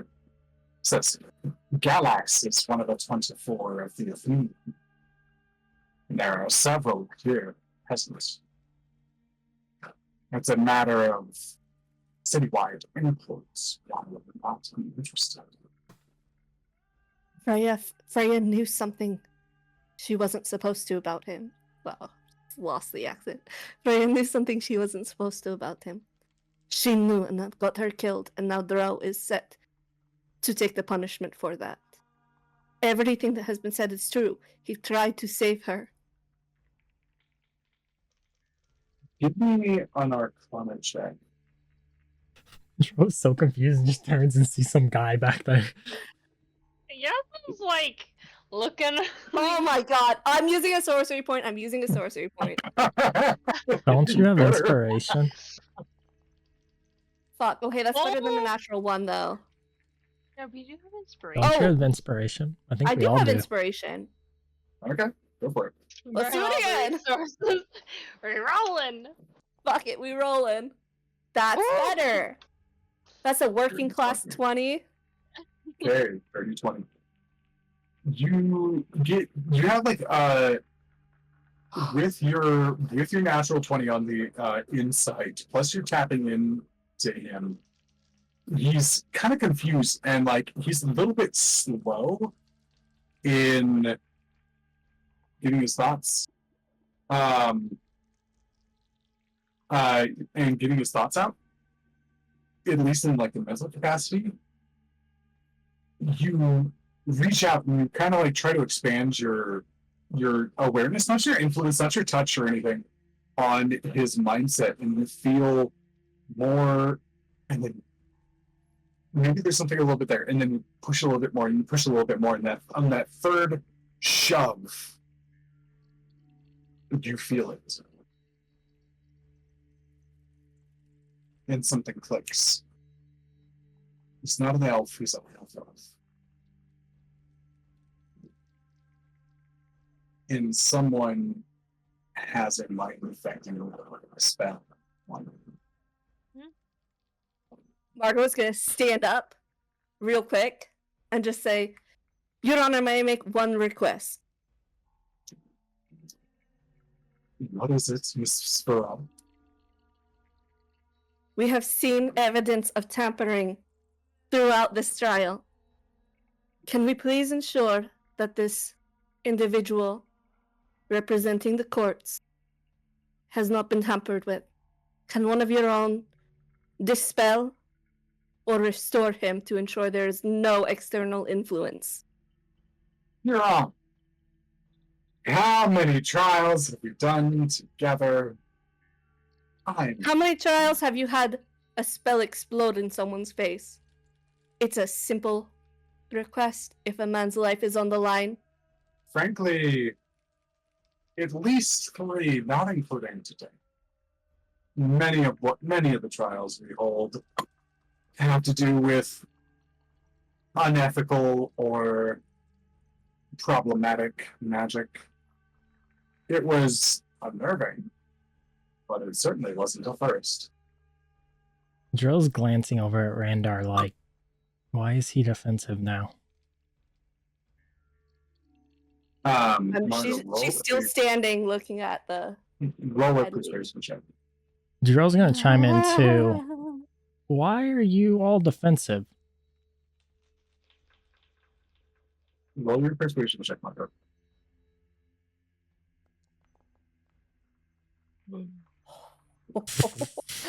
Another dirty 20.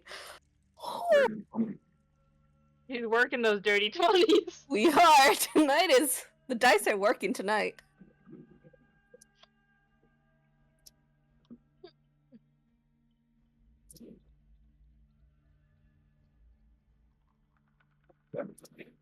Says, you think I haven't seen this before and don't know how to defend myself in my own trial? Yes, I start investigating you, poking holes into your life, making accusations. Oldest trick in the book to try to throw it back in my face. So yes, of course, I'm being defensive. It's a natural thing. You have any idea how many morons trying to use this trick on me? Huh. They're What? about 3,000 years too late if they want to What do you make that have work. to lose? You mean 2,000 years too late? Huh? That's an expression, because they've got a long ways to go before they can get on their level. Dro's looking at the council. He wants to see what their expressions are, how he's getting defensive.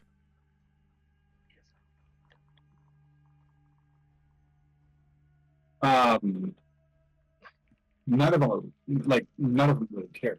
Like this,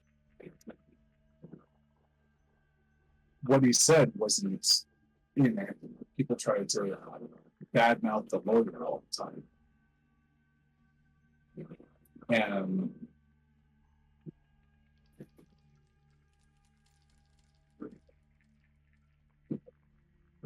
And what you think, Galax of all people? He's an upstanding member of the community. Pushes forward research like we've never seen before. While he's pontificating, oh god, this... Dro's gonna chime up. The council doesn't look like they're doing anything, right? Sorry, go for it. What are you... No, they're letting him like go through it, and like they're all just they're engaged and they're watching what's happening, but they're just witnessing it. None of them. If you guys are trying to read them, everybody give me insight on the council. Aslan's invested. I, But she's not good at it. She's pissed off right now, and she's. I want ready to do something throw. really stupid. Oh, I'll do it for you if this man keeps. I need 24. you to participate in the stupidity, but I want to resolve Dro's insight first, and then I have something really stupid to try. Just I want to get insight, and then Dro's gonna chime up as soon yeah. as he dropped that name, because that name hasn't been mentioned this entire trial until now.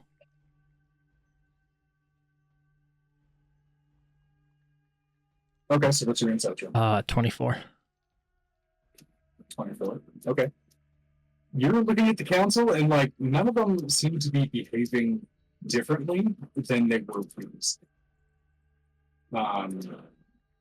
Like they all seem the same, except you. The very, very faint change on Bloodborne, her eyes squint about a minute. And she focuses a little bit more. Yeah, and he's just kind of like rambling and what I was like, and turns around, he's like, yeah. And she looks at everybody and she says, "You're right, the subject is not getting us anywhere. Guyard and his character are not in question here. He is not on trial. I'm not saying he's on trial. I'm saying he's under someone's influence. I was gonna chime in too. I was told the council is here to find the true facts and ensure that every base is covered. And he's gonna glance over at Bloodthorn, because she's the one that told him that she'll find the correct facts on what's going on. So what harm does it do to ensure that everybody that is a part of this trial is in control of their mind? Obviously, we've talked about possession and all this kind of magic that can take control, mess with memories. What do we have to lose? You mean you want to drag everyone's name through the mud that's in this trial? All 70, say, people in this room? You want to check every one of them for mind-altering effects. I want to check the one that continues to avoid the information that everyone else is sharing besides him. He is to be this trial. He is the one who is staying focused on the murder trial, not the magical mystery trial, not the creepy demon trial, and none of the other tangents that we've gone down. He's looking for evidence and to put the pieces together on what is fact about the murder of Frank. I don't see it as defensive. So the council looks like they're not going to do anything, right? Not really. Who appointed this person as the defense lawyer for this trial? There's the evidence of it. Yeah. There is no difference there. So then, we do not have children, as is common in other places in the world. We examine all the facts that we can. We have them presented in the events. And there's a council vote on the outcome. pardon my brashness. What's he doing on the podium? That's the speaking platform where you go. So talks. It's the best place to like get the voice projection. Yeah, I mean, Yaslin can. Yaslin will pipe up her pipes if she has to. I haven't really heard. I'm Loud. gonna mind link with Yaslin. God, Don't they're you? not gonna do anything. They have to do this. I'm gonna mind link my with God. Yaslin as I unclick my prosthetic. I'm gonna hold out my black hand to her, and in her mind, she's just gonna hear, "Break my thumb and get this cuff off."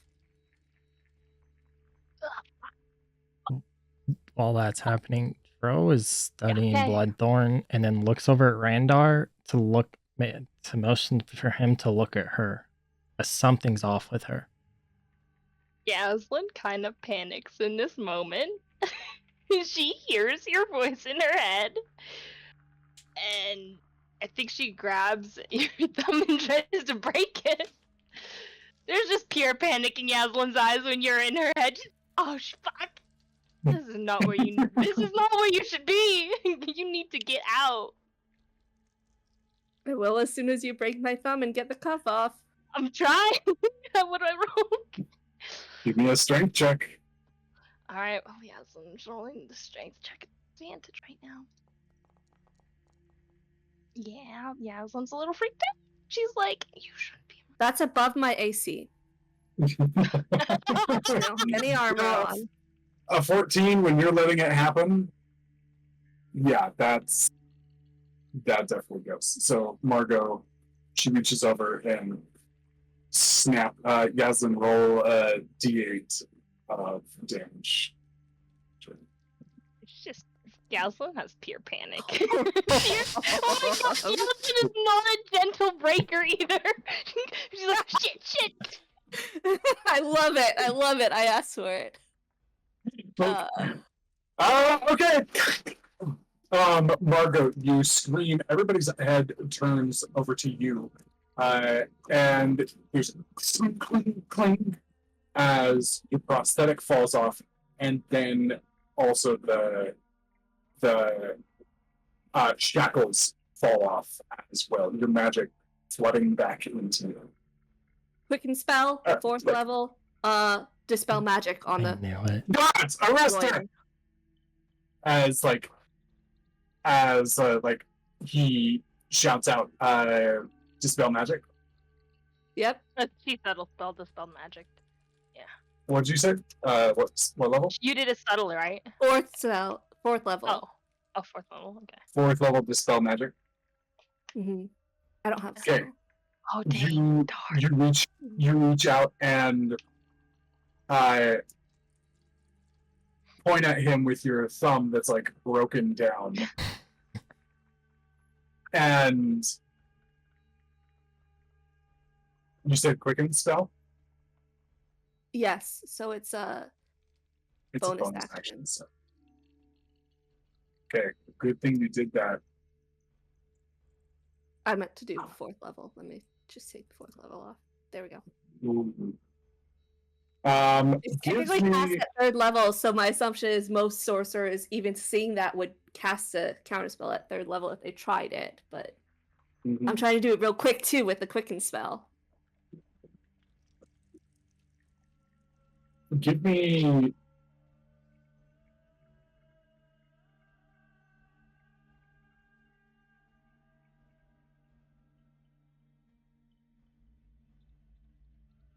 Oh, blood no fuss.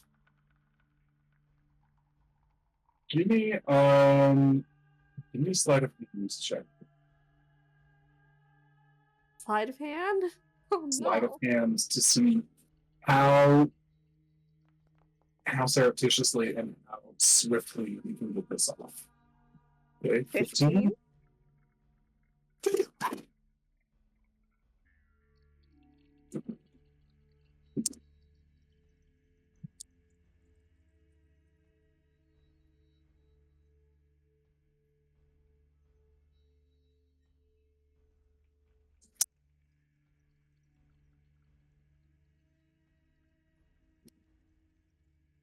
Damn, they all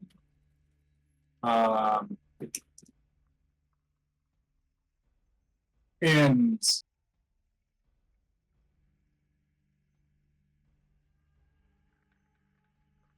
Let's see, of all people that are rolling here.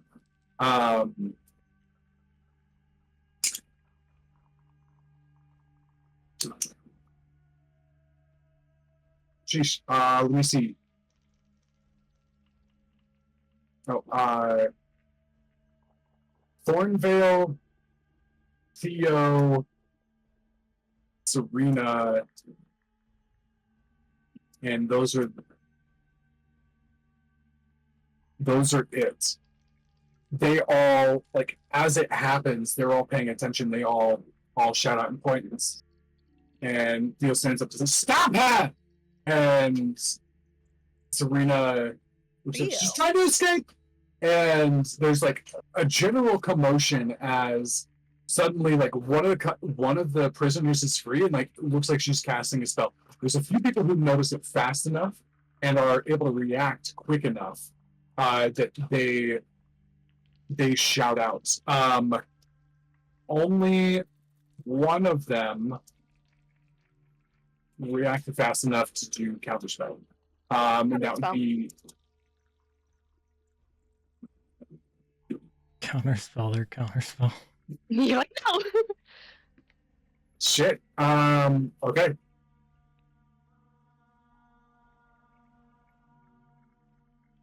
Let me see here. After that's resolved, do you think after breaking her thumb I could try to break out of my shackles? I'm letting myself get caught after this. I just wanted the influence gone off this guy.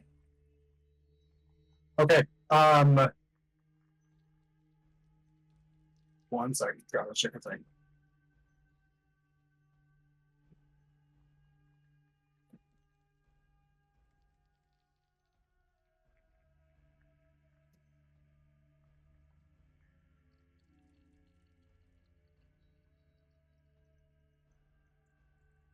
Okay.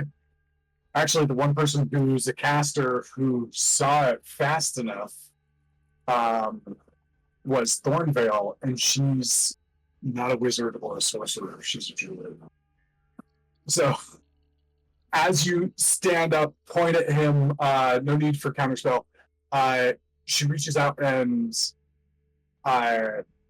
thorns like wrap up. You get entangled, like completely head to toe. And like just your like gnarled black hand is sticking out of them. You are just restrained, but the dispel magic goes through and hits Guyard, and you see him like drop to the floor for a second and come up. What is happening?